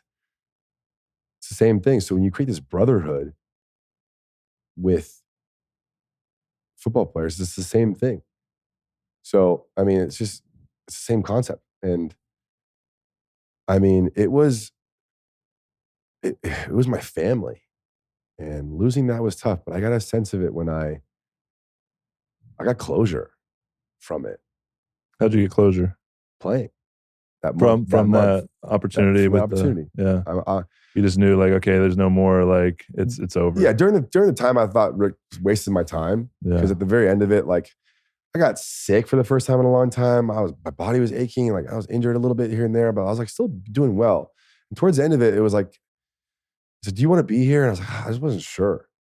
And then it came down to cuts, and he's like, they cut me, and I was like, oh man, like I was obviously better than everybody else, but like it's just like I wasn't. You gotta want to be it. And they knew that there was just like no potential like promise really for me, and I was already at a point where I was starting to speak about my experiences, started a podcast, like starting to talk about and heal in front of crowds of people. Like, this is what I went through. I'd already spoken at Boise State in front of 700 student athletes. Did it. And that was part of my process. But this was my true closure. And I got it. I remember leaving one of the last like scrimmages. And was it the Houston Dome? Was it Dome? San Antonio Dome? San Antonio? I don't know. One of the big domes in Texas. Oh, we're here in Texas. It's a dome down here that I played in. It's indoor, not a lot of people there, but like, I'll never forget. They throw me this deep ball. This is like, okay, if I catch this, like, I'm probably gonna be the team. Like, I'll be the leader. This will be the guy. I'll be the guy. But I couldn't adjust my body to the ball up in the air like I used to. And I felt it. I was like, oh, I used to be full stride, running 40 yards down the field and be able to stop on a dime, jump 36 inches in the air, and catch a ball over somebody. I couldn't do it. And man, I had a fucking meltdown on the sideline. Just throwing my helmet. Like my body was aching. Like I was like I tweaked something a little bit. I was like, fuck. I was like screaming. And there was no one in the stadium cheering. There was no fans. There's just like some coaches, some scouts, this and that, whatever, like just some supporters of the AAF, whatever. It's very closed. And you could just hear my bellowing, fucks, fuck, that, fuck. Like all the sage wisdom I was giving these young men about like, you got this, I was calm, cool, and collected pretty much the entire month we were there. I was that guy for everybody. And I broke down. Because I knew again in that moment it was the end. And I got that, and I walked off the field knowing I was like, I'm not doing this anymore. So I got my closure. I got my little tiny swan song. I didn't get a swan song with the ending touchdown and then like, I retire. I basically dropped a pass, and I was like, I can't do this anymore. So I got it, and I'm grateful for it. Not a lot of people get the press conference. No. Like barely any. I've only seen a few in my entire time. Where did the healing process begin? How did you start processing this deeper journey of self-discovery, knowing that no longer going to be able to play football? Who am I? What am I here to do? What's my purpose? All these things that, I think every athlete confronts, every human really at some level. It's like, what am I here for? And it's going through that as an athlete, you get confronted with it in a really real way. How did you process that, and where did that take you?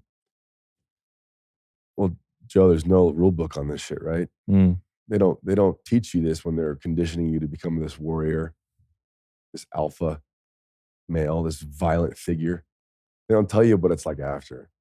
You do some seminars here and there, but nothing really to get to the root issue, right? Yeah, we'll help you build a resume so you can get another job. Yeah, fuck off. I don't want to be a marketer. Yeah. Like, come on. So truly that process was difficult. I mentioned Notre Dame. I mentioned, the injury off the field. And this was me truly leaving football behind, leaning into these other modalities of just existence and re-establishing my identity. What were some of those modalities that you found that were really supportive in your process? Creativity. Mm. It was always I always reference like priorities or people that are like in a car. Like football was in the driver's seat, sitting pretty. Okay. The maybe the broadcasting personality stuff was in the shotgun. Creativity was in the back seat, maybe even the trunk. Like I was the kid in the 90s that liked to sing, but back then they call you gay. So I didn't want to do that.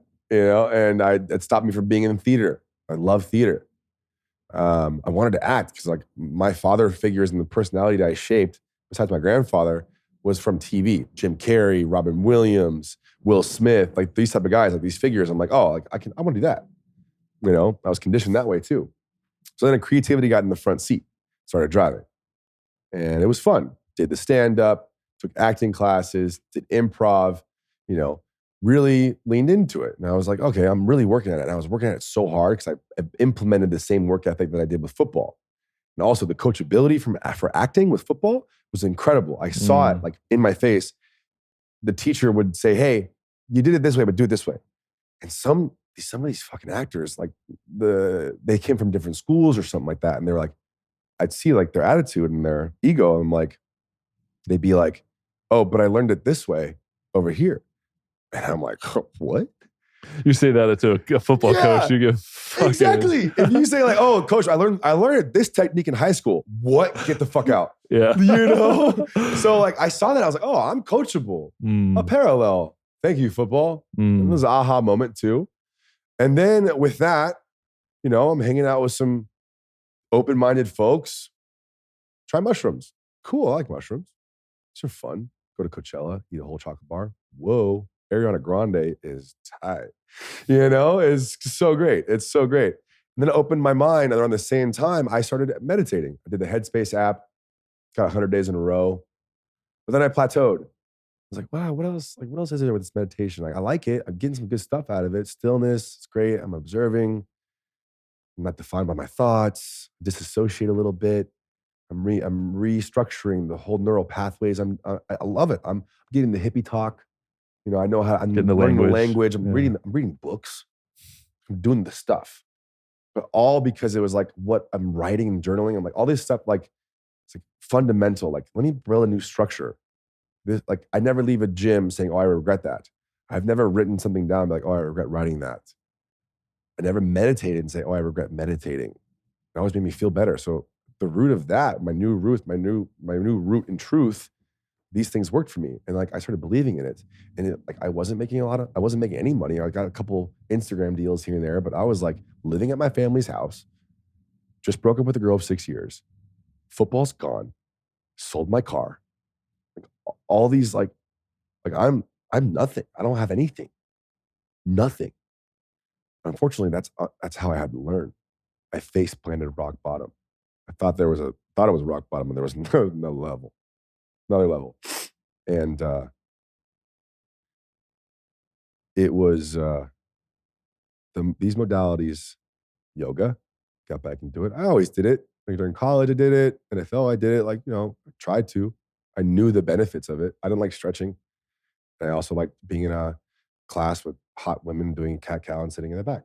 So, like, keeping it real. Namaste here. So I did that. And I had a couple times breathing with the yoga the correct way in vinyasa or shavasana and having these breakthroughs where I'm like crying. My hips are opening. I'm like, oh, I'm crying. And I'm like, the teacher comes by and gives me some of that Reiki shit or something like that, just before I knew what it was. And I was like, okay, I look back at it now. I'm like, oh, thank God I had that. I had been doing yoga since 2009. I had known about it. Meditation arose. And then, which has made trendy and popular, this cold plunge stuff, I didn't know that there was like breath work associated with it. Wim Hof fucking set me ablaze. This crazy guy in his underwear climbing a mountain in the freezing cold. How did you do that? I want to know. So I did it. I'm holding my breath for 4 minutes. Then, with experimentation with mushrooms, LSD, and a couple of things like that, introduction, like the first time I ever tried it is like around 28, 29. This is around the time when I'm reestablishing. This is like 2019, 2018. And then I get really comfortable with it. And I'm like, and then one moment, because I was taboo for all the ayahuascas, the peyotes, the DMTs. Like, that's not for me. Like, I'll stick to mushrooms, are cool. Weed's cool. But all that stuff, like, I'm not ready for that full hippie. Like, peace and love, do your thing, but I don't get it. It wasn't until a friend of mine had done DMT. His name's Bernardo. Amazing individual from Brazil. Beautiful blue eyes like yours. And he he had done a DMT ceremony. He like channeled raw stuff like that. Showed me the video. I was like, whoa, this is trippy shit. So I believed him. He was a good reference and loved him. And Had credibility, you trusted him. So like stuff like that. Okay, it's like, well, this is fucking out here, but why would this guy be? Yeah, I mean, some of the video, I was like, that's weird. Yeah. But cool, because I don't think you do that on purpose. Like, I don't think you would be acting, because you're not an actor. You're a Brazilian dude. You can barely speak English. Like, this is cool. What is going on? This was like a day or two after that happened. He came over to my rooftop apartment in West Hollywood, which, by the way, I could only afford because I got the LOD settlement, the line of duty settlement, which is good for you. I got it too. Game changer. Yeah. Game changer, dude. Yeah. I wouldn't be able to fly here unless I had it. Yeah. Line of duty, for people that don't know, is a benefit that the NFL provides. If you hit a certain like percentage of body disablement, you get 7.5 years of your pension. So I get like $4,000 a month or something like that, which is massive. You want to know a fun story about that? Mm-hmm. Please tell me. You're a great interviewer, by the way. This is the best conversation I've ever had. You got to kind of tell me where we have to go back to. But LOD, we know guys that deserve it and that didn't get it. Mm-hmm. I know motherfucker can't look left. Well, it's super subjective on the doctor that you see. Aha. It's ridiculous. Aha, my brother. Yeah. You know why I know this? Because I was introduced to it by someone who didn't get it. Chris Durham. He's living in Paris right now with his hot Italian girlfriend, working for the NFL. But he saw my struggle. He's like, hey, I have these lawyers that can help you get the LOD. I'm like, what the fuck's an LOD? He's like, what? You don't know LOD? I was like, you can get money. I'm like, for what? He's like, your injuries. I'm like, but I got injured off the field. He's like, your other injuries, dude. I'm like, what? Okay. So I go through this whole process, and they're so intricate. They're so specific. These guys saved my life. They have a great business with it, and they own a couple boats because of this business they have. Because they take a little bit off the top for all the work that they did. Mm-hmm. Deserving. It runs out at some point, right? Because now it's 4,000. It used to be only 3 because they took the first couple thousand for a little bit, whatever. Mm-hmm. So they do all this research, and they find out he's an Asian guy, Dr. Chen, I believe his name was. He was in San Francisco. They knew that he had a objectively good ratio for who he pushed through, and said, hey, this guy can barely fucking move, can't move his arm or hand, give him the money, okay? Why is that important? This is important because the NFL has the decision to make whether they pay, the NFL has to either pay $10,000 for one visit, okay? One visit for the doctor. They get a 10 grand just check for every NFL player they see for this test. The doctors get it. The doctors get it. Wow. Okay? If they don't pass you, just $10,000. If they pass you, you get the minimum, which is like $400,000 or $500,000, right? Over the span of 7 years. Mm-hmm. Okay. So what do you think the NFL would rather do? Right. Not pass you. Right. Yeah. And they pick certain doctors and give them a 5-figure check to then not pass people. Dr. Chen had some fucking gumption, had some balls, had some decency, had some fucking, what's the word, character, right? And he saw everything that I had, and I got like 12, 14 points, which is like just above it. And I got it. Yeah. It's interesting. The doctor I saw was when I moved to Texas, and he's down in San Antonio, which there's no NFL teams there. So he's like a little bit more disconnected directly from there you the go. NFL. That was a and all saving the grace teams. for you. Totally. And he was a super dope dude. And he worked with NBA players and the Spurs and stuff like that. And he was just a super great dude. But Is he still doing it? Still doing it. Do you know what? I don't know 3 days after I got approved, the lawyers call me, the Florida guys, because the guys have run a great business. They call me like, Joe, guess what? And I'm thinking like, oh, like, joke's on me. You actually didn't get it. I'm like, fuck. Why are you calling me? Yeah? They're like, Joe, guess what? I'm like, what? Dr. Chen's not working with the NFL anymore. The shit you saw in that movie with Will Smith with concussion, it was the tip of the iceberg. There is this network of power and money, okay, that the NFL has is very scary.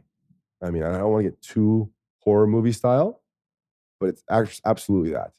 Because they passed, I don't know if it was me, but because his number went up again, he no longer gets those $10,000 checks. Yeah. Because they were paying $10,000 and $400,000.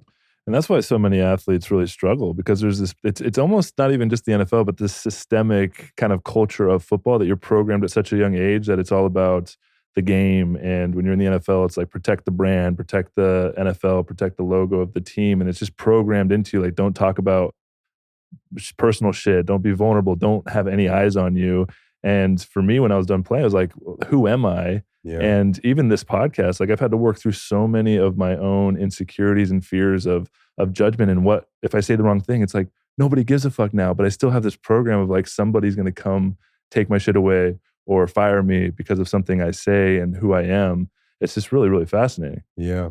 I mean, I'm so aware of like that beautiful part of football get removed from me because of the NFL. Not because I got cut, not because anyone else got cut around me, but it was just because it just wasn't, it became a business. That was a big part of my grieving process, was realizing that there was a point through my time in the NFL where literally the love, the pure essence of love I had for this game, that I told myself when I was high school, like, why, what's the big fuss? I'll play this game for free. I love it so much. Yeah. It came to a point where I literally walked away from the game in my prime because I no longer could find the love, because there was just so much bullshit that went into it. I saw that. I saw you say that. Yeah, and that's why I'm glad we're talking about it, because I know what you're talking about. And, you know, some people are like, oh, why are you complaining? Like, just shut up and play. Like that's I don't want to hit people. Like, it's not like intrinsically kind of fun. Then it's literally just violence. You take away the fun, it's just violence. And you know what? I had never realized that until I said it just now with you and your wise sage beard inspiring me. Like, seriously, like, what the fuck? If you take the fun away from football, which the business does, lose the fun. If you have the ability to rise above it, like Gronkowski and Kelsey, those kind of guys, those dynamic very people. Select few though, because it's like, even like Aaron Rodgers, like, I'm so grateful that Aaron Rodgers was the one who's such a high profile player winning the MVP to talk about psychedelics and ayahuasca. He basically was taking on the NFL and what they say. I was really interested to see like how that dynamic would work. Like, oh, we don't actually test for it, so then we're just going to let him go and like act like it never really happened. If that was one of us that came out talking about ayahuasca, we would have been cut. Quick, look at he split. Yeah, out of here. But guys like him transcend the game. Tom Brady transcended the game. Gronkowski, like, these names, Tony Gonzalez, transcended the game. Like, they didn't need it.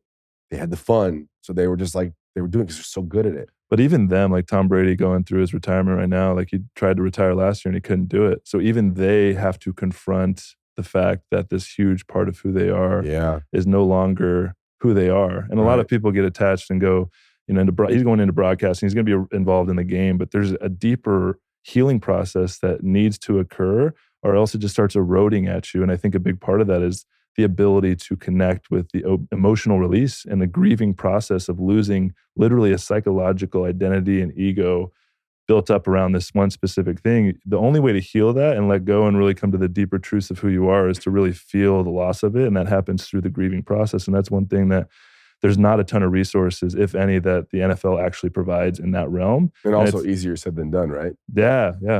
Talk about yours. What was yours? Man, I mean, I intuitively, I'm really grateful that I intuited that I needed to go on a journey, because as I started deconstructing. So you weren't a hippie like Eb before? Like Eb had a hippie mom. No. So my parents are super religious, super dogmatic. So same as me. Yeah. Like this is totally new for you as well. Totally. When I said I was walking away from the NFL, my fiance was like, what are you talking about? No, you're not. I'm like, what do you mean? No, I'm not. Like, I'm ready to walk away. And she's like, no, she was attached to being a football player's wife. So I ended up breaking off that engagement. Holy shit. Told my parents that I was walking away. My dad was like, why are you walking away? Like, you're going to say no to millions of dollars. What are you going to do? How are you going to make that amount of money? And so like, as I started deconstructing the story and realizing like, what else is out there? Like I wanted to taste the freedom from this kind of self-created prison of like this pursuit and everybody seeing me as a football player. I wanted to be known for something more, because I knew I was something more. I just didn't know what that was. And so I intuited, like, didn't really know where to go, didn't feel grounded, didn't feel like I had a home. So I bought a van and I traveled the country, and in that process was able to deconstruct all the stories of who I was, and really grateful, because that process, led me to plant medicine, led me to deepening my yoga practice and really taking care of my body. And really, like, when all the CTE stuff started coming out, like middle of my career, is what created this really deep fear of, what happens when I get older and I have dementia. Like, that's a very real fear that started kind of just eating away at me. Especially at center.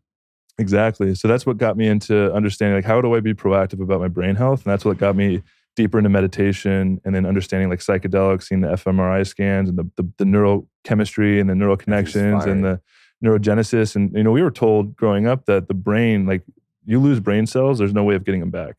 And now they're starting to realize there's this thing called neurogenesis, where you can actually recreate new neural connections through novel experiences, through learning, through things like plant medicine, yoga, meditation, deep states of presence. And that's just been a continued unfolding that I just continue to access deeper and deeper layers, and really understanding about the psyche, and feeling like going and finding places where I feel super safe to feel my emotions, and tapping in with my emotions has been the most profound healing process and tool. Like, I understand when I get emotional, like I can go into those emotions. I don't suppress those emotions and try to fight it.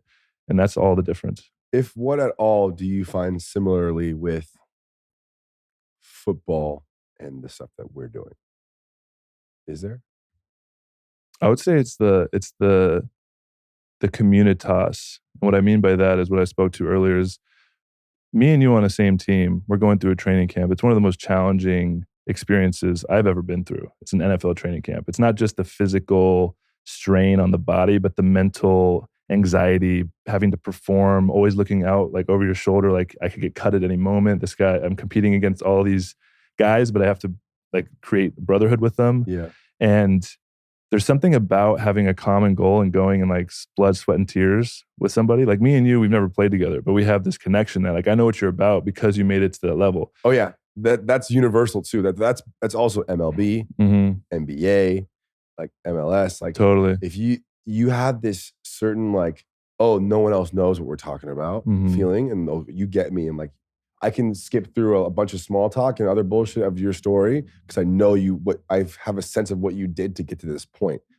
that no one else does. So I found the depth of that in this deeper healing journey of going to, my first ayahuasca ceremony, not really knowing like, what the fuck is this? It's like a seance. It's kind of freaky, especially coming from like a religious background, like, but going in and really confronting these deeper aspects of myself, these deeper traumas and experiences, and like really feeling and psychosomatically releasing like this energy that feels at times like grief that's not even mine, like ancestral energy just moving through my body. And it takes a lot of courage to step into those states and those places. And in those experiences and in those ceremonies, being able to witness that warrior, that spiritual warrior, in the eyes of people showing up to do this deeper healing work, not just for themselves, but for their families and for the collective. That is something that inspires me in a really deep way. And it really reminds me of the connection of this common goal. I'm showing up to do this healing work for something greater than myself so that I can really shift and make the world a better place. So you felt called to it while you were doing it, that you needed to share it? Or at what point you're doing this journey, ayahuasca, and doing these modalities, well, at what point you're like, oh, like, I want to serve too? Yeah, I think it's a natural process when you go on this deeper healing journey and start understanding the essence of who you are. You start seeing yourself in others But and the realizing we're conversion all rate one. always isn't like, I don't think it's always someone jumping, oh, I love this, has helped me. I want to serve, I want to service it as well. I want to be of service as well. I mean, do you see a high conversion rate? I think people just do it and then bounce.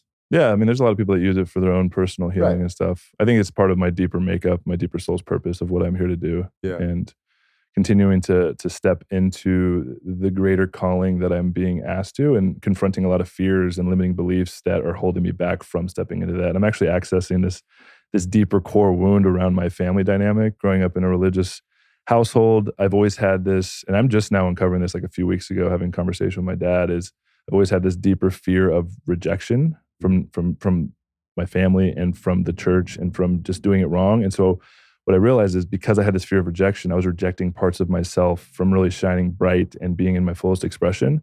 And it's something that's really held me back. And objectively, I've had a super successful life. Like, I played 8 years in the NFL, started in 54 games, but I always knew that I didn't reach my highest potential because there was a part of me that was holding back, especially in the leadership realm. Yeah. So my journey has always been about really stepping up as a leader. And in order to do that, I've had to access this deep root fear of rejection, because if I show my full essence of who I am and I get rejected, there's nothing that really can hurt me more than that. And because of that, I'm rejecting myself. And so I'm working through that process right now. And what is required is a deep, deep feeling. Like, in order to move through those stories, you have to let them die. And that requires a grieving process. And so when we talk about this death rebirth that happens, we all go through it. It's the death of the stories. And when you can let enough stories die, you can access a deeper level of freedom where you realize, like, I'm so much more than I think I am. And the stories of who I think I am are the things that are actually getting in the way of the essence of who I am. That beautifully segues into like the general part of my journey was all these things that you just mentioned, but sharing it and experiencing it and respecting it and gracefully using it, accepting all of it, because I loved it so much and because it was like something that wasn't necessarily glorified. I got to a point where I was like, okay, if I'm gonna maybe do this, like be of service or even serve, I'm learning with shamans right now. Like, so for the large part of this, like when it really ignited, from when it ignited to now, it was, I respect this, so I'm gonna do the work behind the scenes. And I'm only ready to actually share it when I feel comfortable with my education of it. It still has so much more to go. But now, if you ask me questions or if like you laugh in my face when I talk spiritual stuff, like I'm grounded. I know Mm, this shit works. I know the supernatural is real. I no mm. longer need proof. I'm not surprised When was anymore. that knowing anchored into your heart? Because it goes from belief, right? When someone tells you, like, oh, what you believe, or this is what I believe, what we've accessed is, I don't really care what you believe or what I believe. It's a knowing in my heart. Nobody can take that away from me, because I know for certain that I have a connection to something greater than myself. It's not a belief at that point. When did that happen for you? When I was really lost, football was definitely over. I had really little money. Then I got some weird, like, random extra check from the NFL in the middle of summer in 2019. And I had some friends in Europe, and I was like, I want to go. Been wanting to travel, never could. This is my time. I got like a few grand in my account right now. Let's let it rip. And in that moment, I got to be my best self. I wasn't weighed down by Joe, the former NFL player, Joe, any of that stuff, like Joe, the LA guy, because I did the Hollywood scene for a little bit. I wasn't that anymore. I could reinvent myself and be like my rawest self. And I struggled with that for a little bit because I lived in New York and I wasn't confident. And everyone asked me, what do you do? And I'm like, oh, I don't do anything right now. I just used to play in the NFL, but now I don't know. I don't make any money, and that was the weirdest thing. But then got to a point where I was traveling a lot. At least this was the beginning, the inception. And then there were so many reflections of beauty. A couple times, though, I learned a hard lesson when I wasn't articulating myself the right way to order food to someone that didn't speak any English. And I was just like a little hungry and a little rude. And I'm not that guy. But in that moment I was. And my friend Sam got so mad at me. He's well-traveled, went to UCLA, well-traveled, a little younger than me, but well-traveled. And he got his Ray-Bans off his face and threw them at me. He started turning bright red again. I was like, what? He's like, you can't talk to people like that. It's like, what do you mean?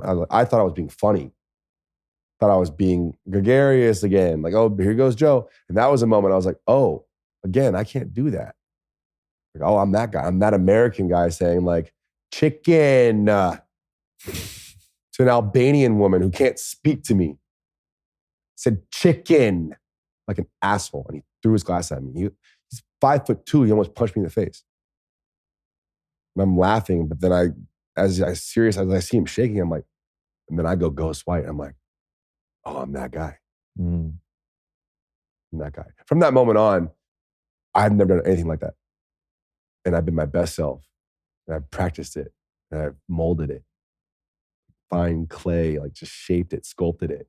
And now like I travel, like I don't think people like when I'm in Greece, like, oh, they're like Adonis and Apollo, this guy, look at this guy, and he's so great, he's so nice. Like not the reference to the Greek gods, but to truly like, oh, like I mold this personality and this character over the last couple of years through travel and abundance of these modalities. I was doing breathwork everywhere I went, got comfortable a little bit to the point of sharing it. And, I was like, hey, let's listen to this YouTube video together and get high off DMT.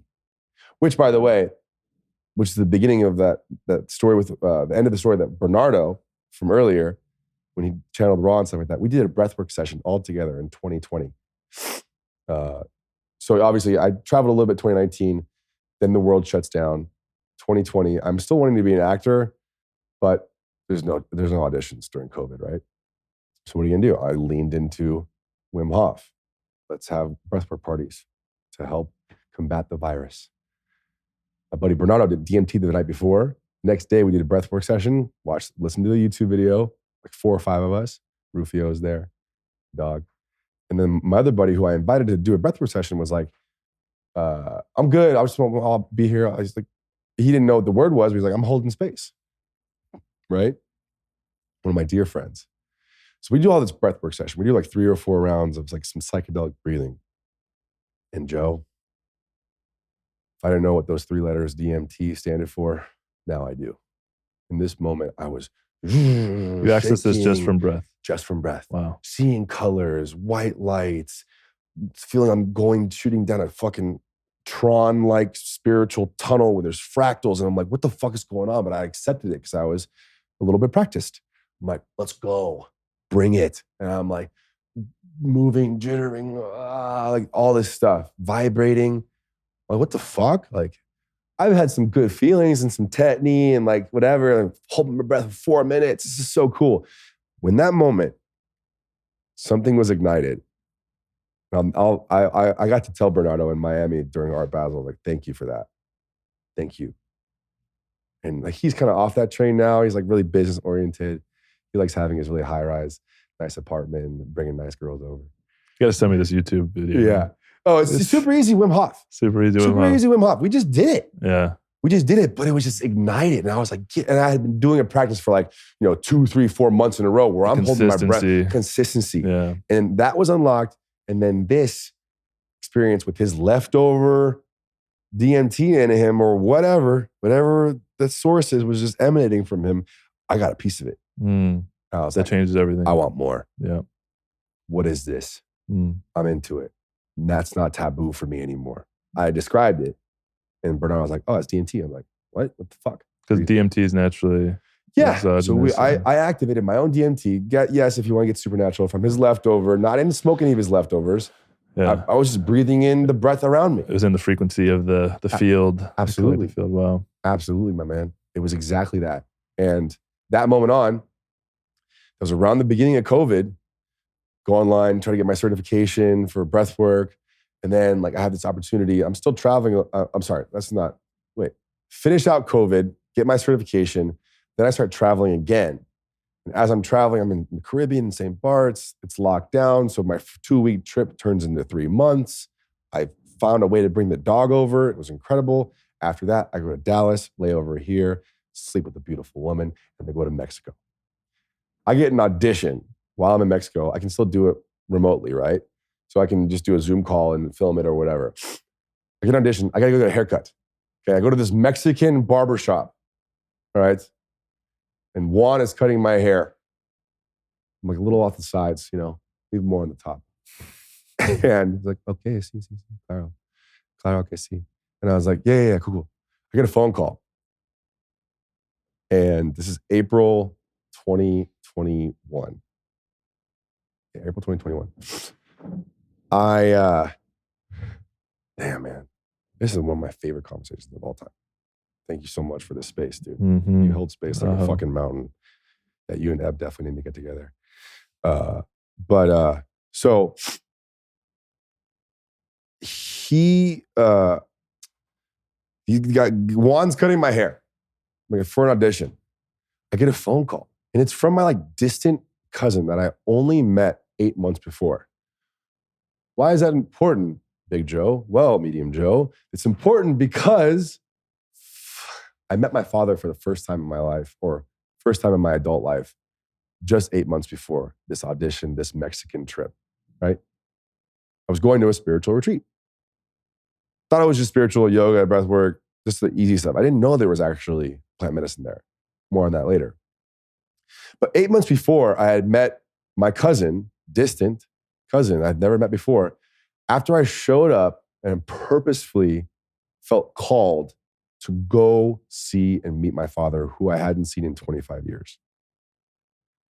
Saw him when I was 5. Him and my mom got a big blow up because he took me to McDonald's without her, because I was a child out of wedlock and he wasn't a part of my life at all. She kept me, thank God. And the thing about it is, fast forward, he had left after I was born, 5 years old. It tries to get in my life, doesn't really work out. Huge blow up with my mom. I have my grandfather, I have my uncles, I have coaches, it took a village for me. And I had that, thank God. My mom's a nurse, providing for me with the help of my grandparents. Fast forward, 17 years?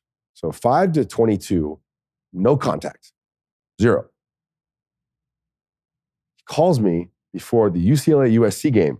It's like, I'm going to the game. I was like, who is this? It's like, I got a phone call. I was like, who is this? It's like, Joseph, it's Andy. I'm like, who's Andy? It's like, your father. I'm like, I haven't talked to you in 17 years. Why are you calling me right now? He's like, I'm going to your game. I'm like, this is not the end of Waterboy where he's like, we're going to be like Tiger Woods and his daddy. Like, no, that's not it, dude. Like, you can't come to my biggest game of my senior year before I'm going to the NFL and say, I want to come to your game. Fuck off, Andy. I said, no, I don't want to see you. I'll see you on my own terms. Ended up scoring 2 touchdowns that game. We beat SC in prime fashion. Rain's coming down. The rain only came down when we were on offense. When Barkley was out there, for some reason, it was always sunny. Fucking Matt. Love that guy. But we beat him in prime fashion. One of the most elated feelings I've ever had in my entire life up until that point. And I know he's in the stands, but it didn't bother me. Fast forward 8 years, no contact again. I'm ignited by my travel.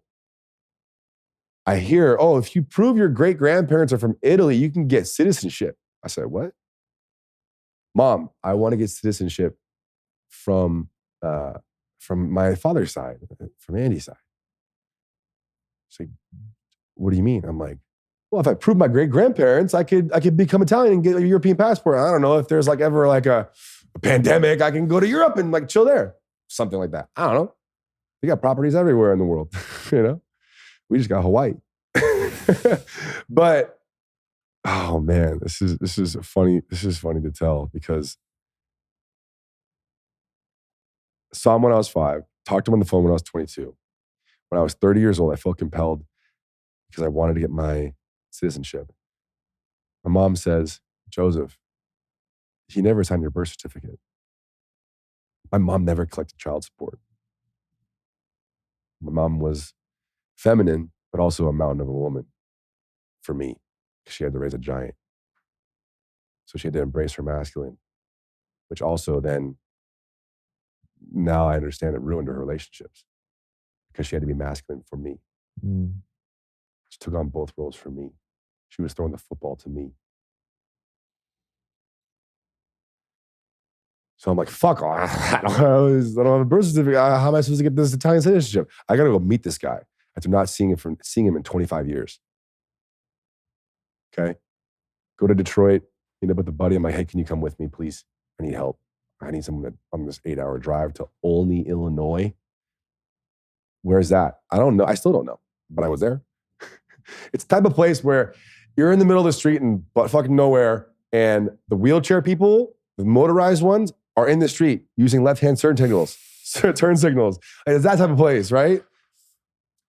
So I meet with this notary to get this thing official. I meet my cousin for the first time. We all get brunch.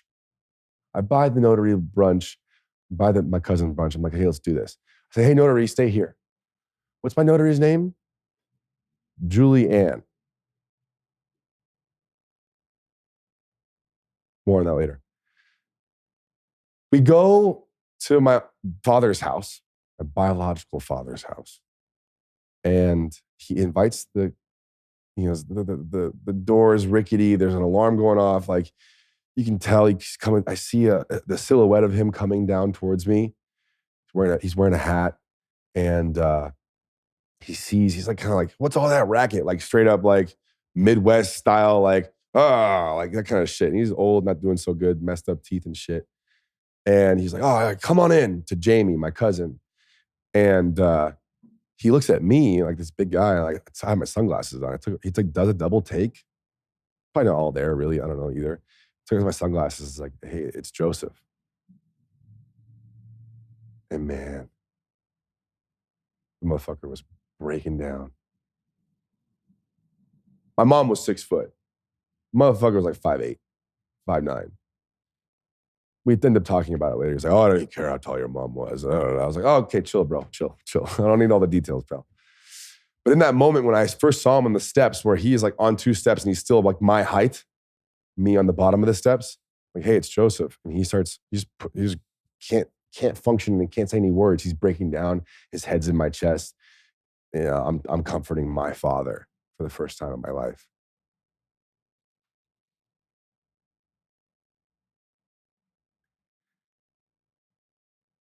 I'm crying now, but I didn't cry the whole day. I was like, this motherfucker doesn't deserve one tear. But I got my closure. I got my AAF football moment with my father. Say, hey, sign this stuff. That's the only reason why I'm here. But while I'm here, tell me some stuff. The hat that he was wearing was a UCLA football hat that he bought at the SC game. He was a fan of mine. He was proud of me. He had one more hat in the entire house amongst all this muck and clutter around the house, you know? You can tell he made some bad decisions in his life. And he told me about them. He had one more hat in the house. It was a Lions football hat. Got my closure. I got my signature. I'm going to get my passport.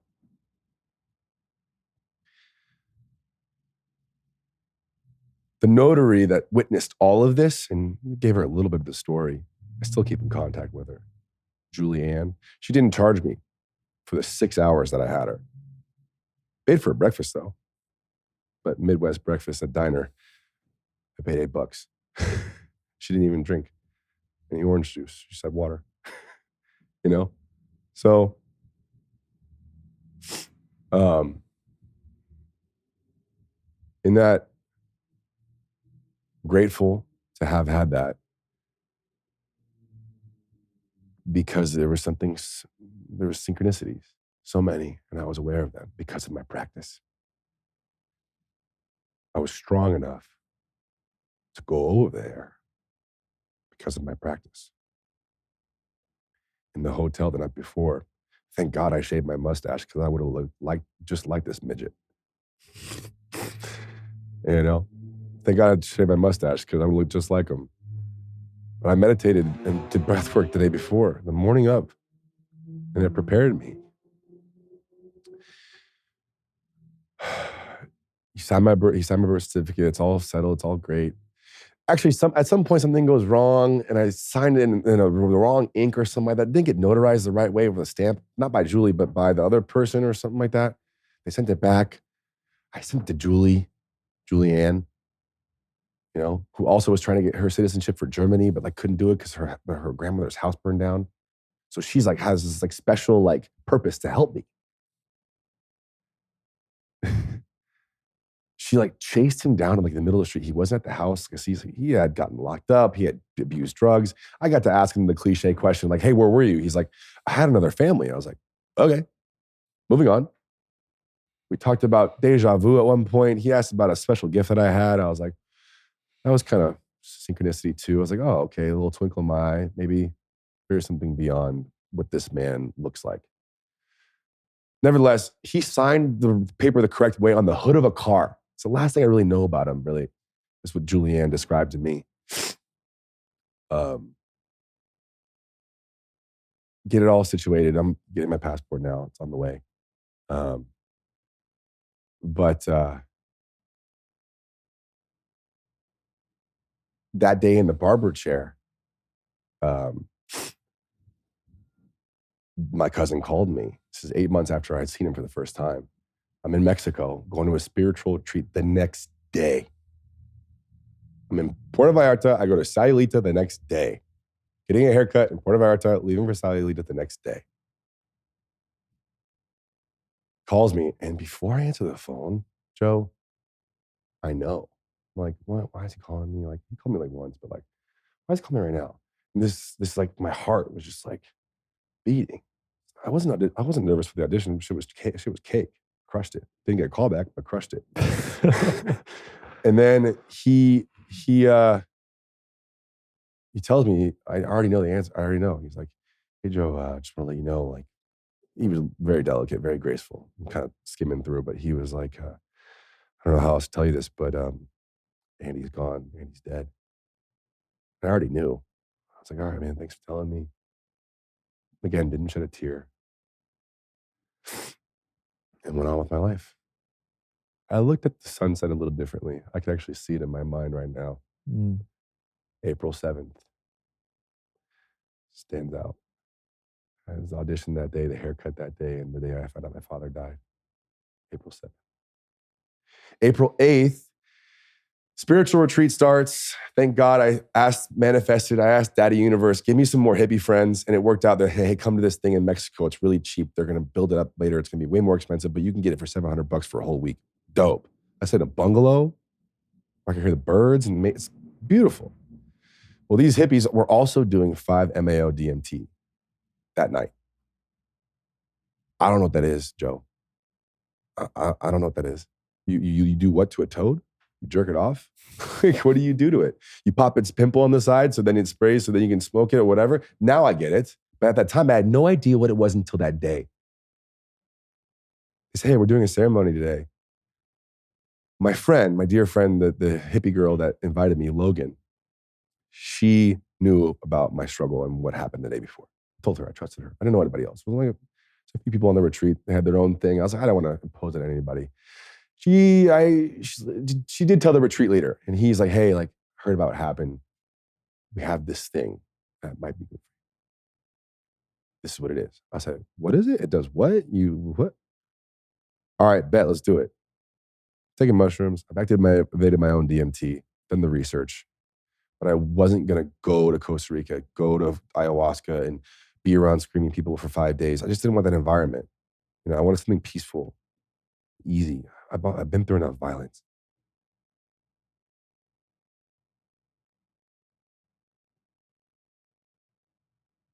And that's what I got. April 8th, the day after my father died, I tried the toad. And it's one of those things, Joe, where this is if everybody did it, if everyone was part of the Sonoran tribe in Mexico and got initiated, none of this bad shit would be here. Oh, None of it. And I experienced the death. Mike Tyson describes it perfectly. You take a rocket ship past everything. Joe Rogan describes it perfectly. Like, this shit is not for it is for everybody, but it's not for the faint. It's for everybody, but it's almost incomprehensible. takes courage. It does. I'm glad that I didn't fucking know about it though. Right? Would I do it if I knew what it would? Right. And great. the descriptions of it are, you go to somewhere else, you experience death. And it's scary at first, but once you accept it, it's beautiful. My first connection to source, truly, with a little awareness of it, a little bit. This journey, this enlightenment thing, right? It's palpable. It sticks to you. It creates new speed bumps and neural pathways in your brain to then fire different ways. It creates new activity. I'm thinking differently. The old Joe's gone. I went home after that with a new sense of purpose. Okay, I want to serve. I want to do this. This helps me. This helped me. It can help others. I don't want to serve the medicine, but I want these things that I'm so passionate about, that I know that worked for me, to give to others.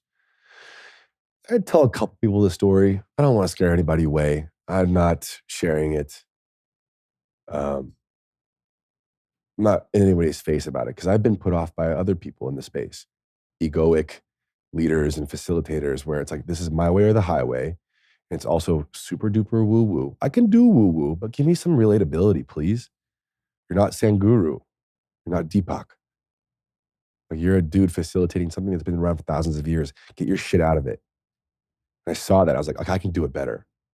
The competitive nature, which is a little ego. A little ego is okay. But I've been overcome in this space by retreats and people that are holding space for me, where I'm like, oh, that's not right. I'm not doing it right. Like, let me usher in a new way.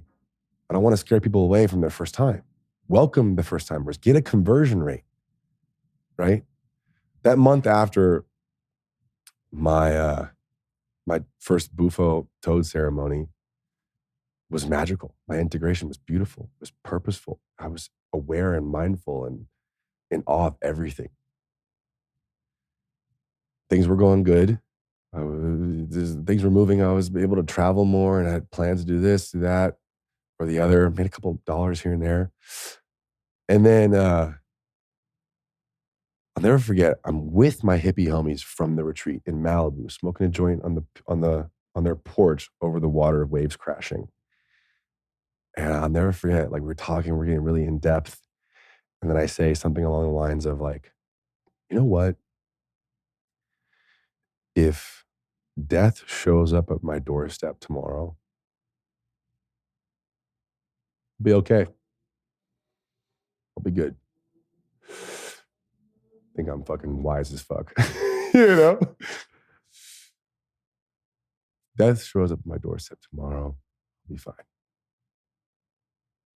That was May 18th. Only about 5 weeks after my father. The next morning, May 19th at 8 a.m., I woke up to the most potent, visceral, painful scream I've ever heard in my life from my grandmother. But even though I knew it was my grandmother screaming, for some reason, the first thing that came to mind was like, Mom.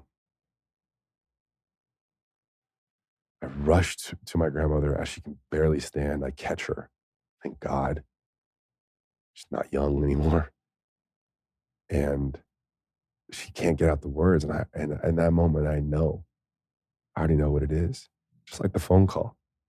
Because of the work I've done, I had a little bit of intuition. I had a little bit of, you want to call it guessing game, or like, oh yeah, you sure you did? You sure you knew? No, I knew. That kind of scream you don't hear for no reason, not from a fucking stubbed toe or a wrecked car or a flat tire. She was screaming because her daughter died. My mother.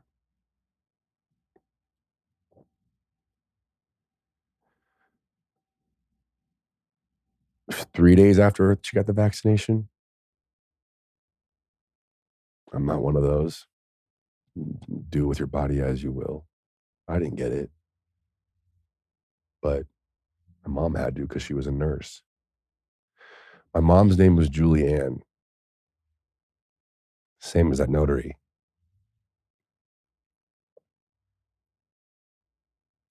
She's always with me. But when she left this earth, physical realm, I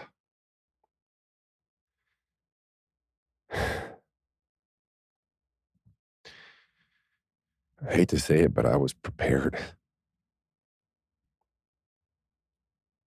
I was prepared for it.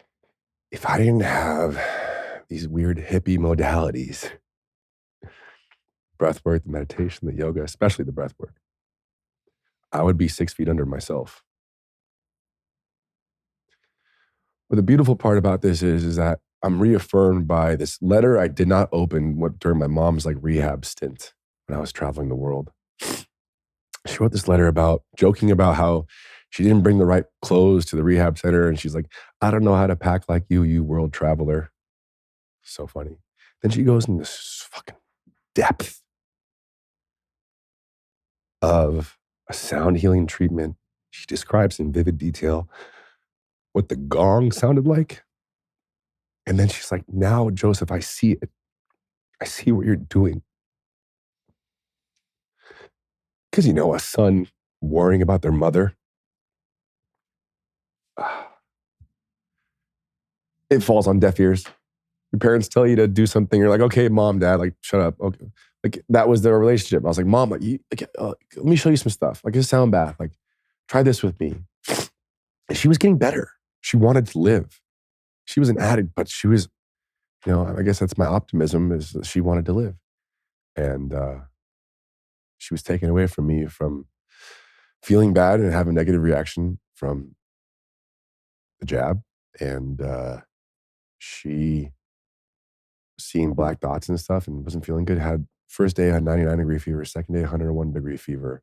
I remember she was serving me pizza the night before, cauliflower pizza that she made herself with a robe on because she was having chills. And then she went back home. And in the middle of the night, I guess she walked up, she was a tall woman. I guess she passed out and hit her head, never woke up. But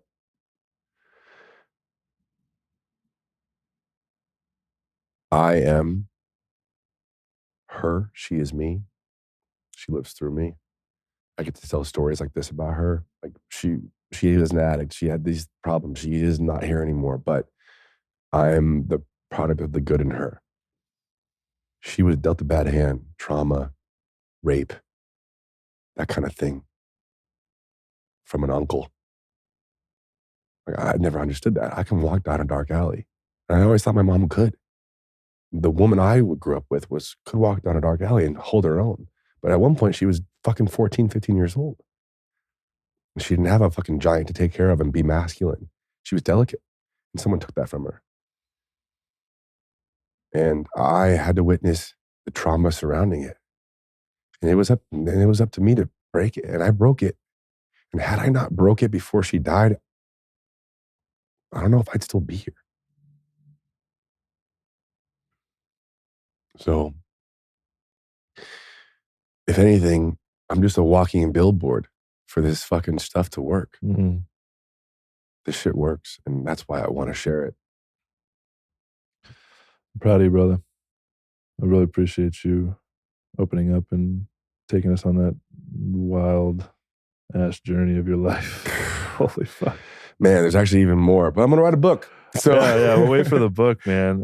And dude, I'm just really, really grateful for you. And it's been beautiful to connect, and just the way you just open up. Your storytelling is incredible. Your journey is incredible. And I'm just super proud of you for going down this path and using your voice and your platform to really share about this good work and bringing more people on board, because that's what the world needs.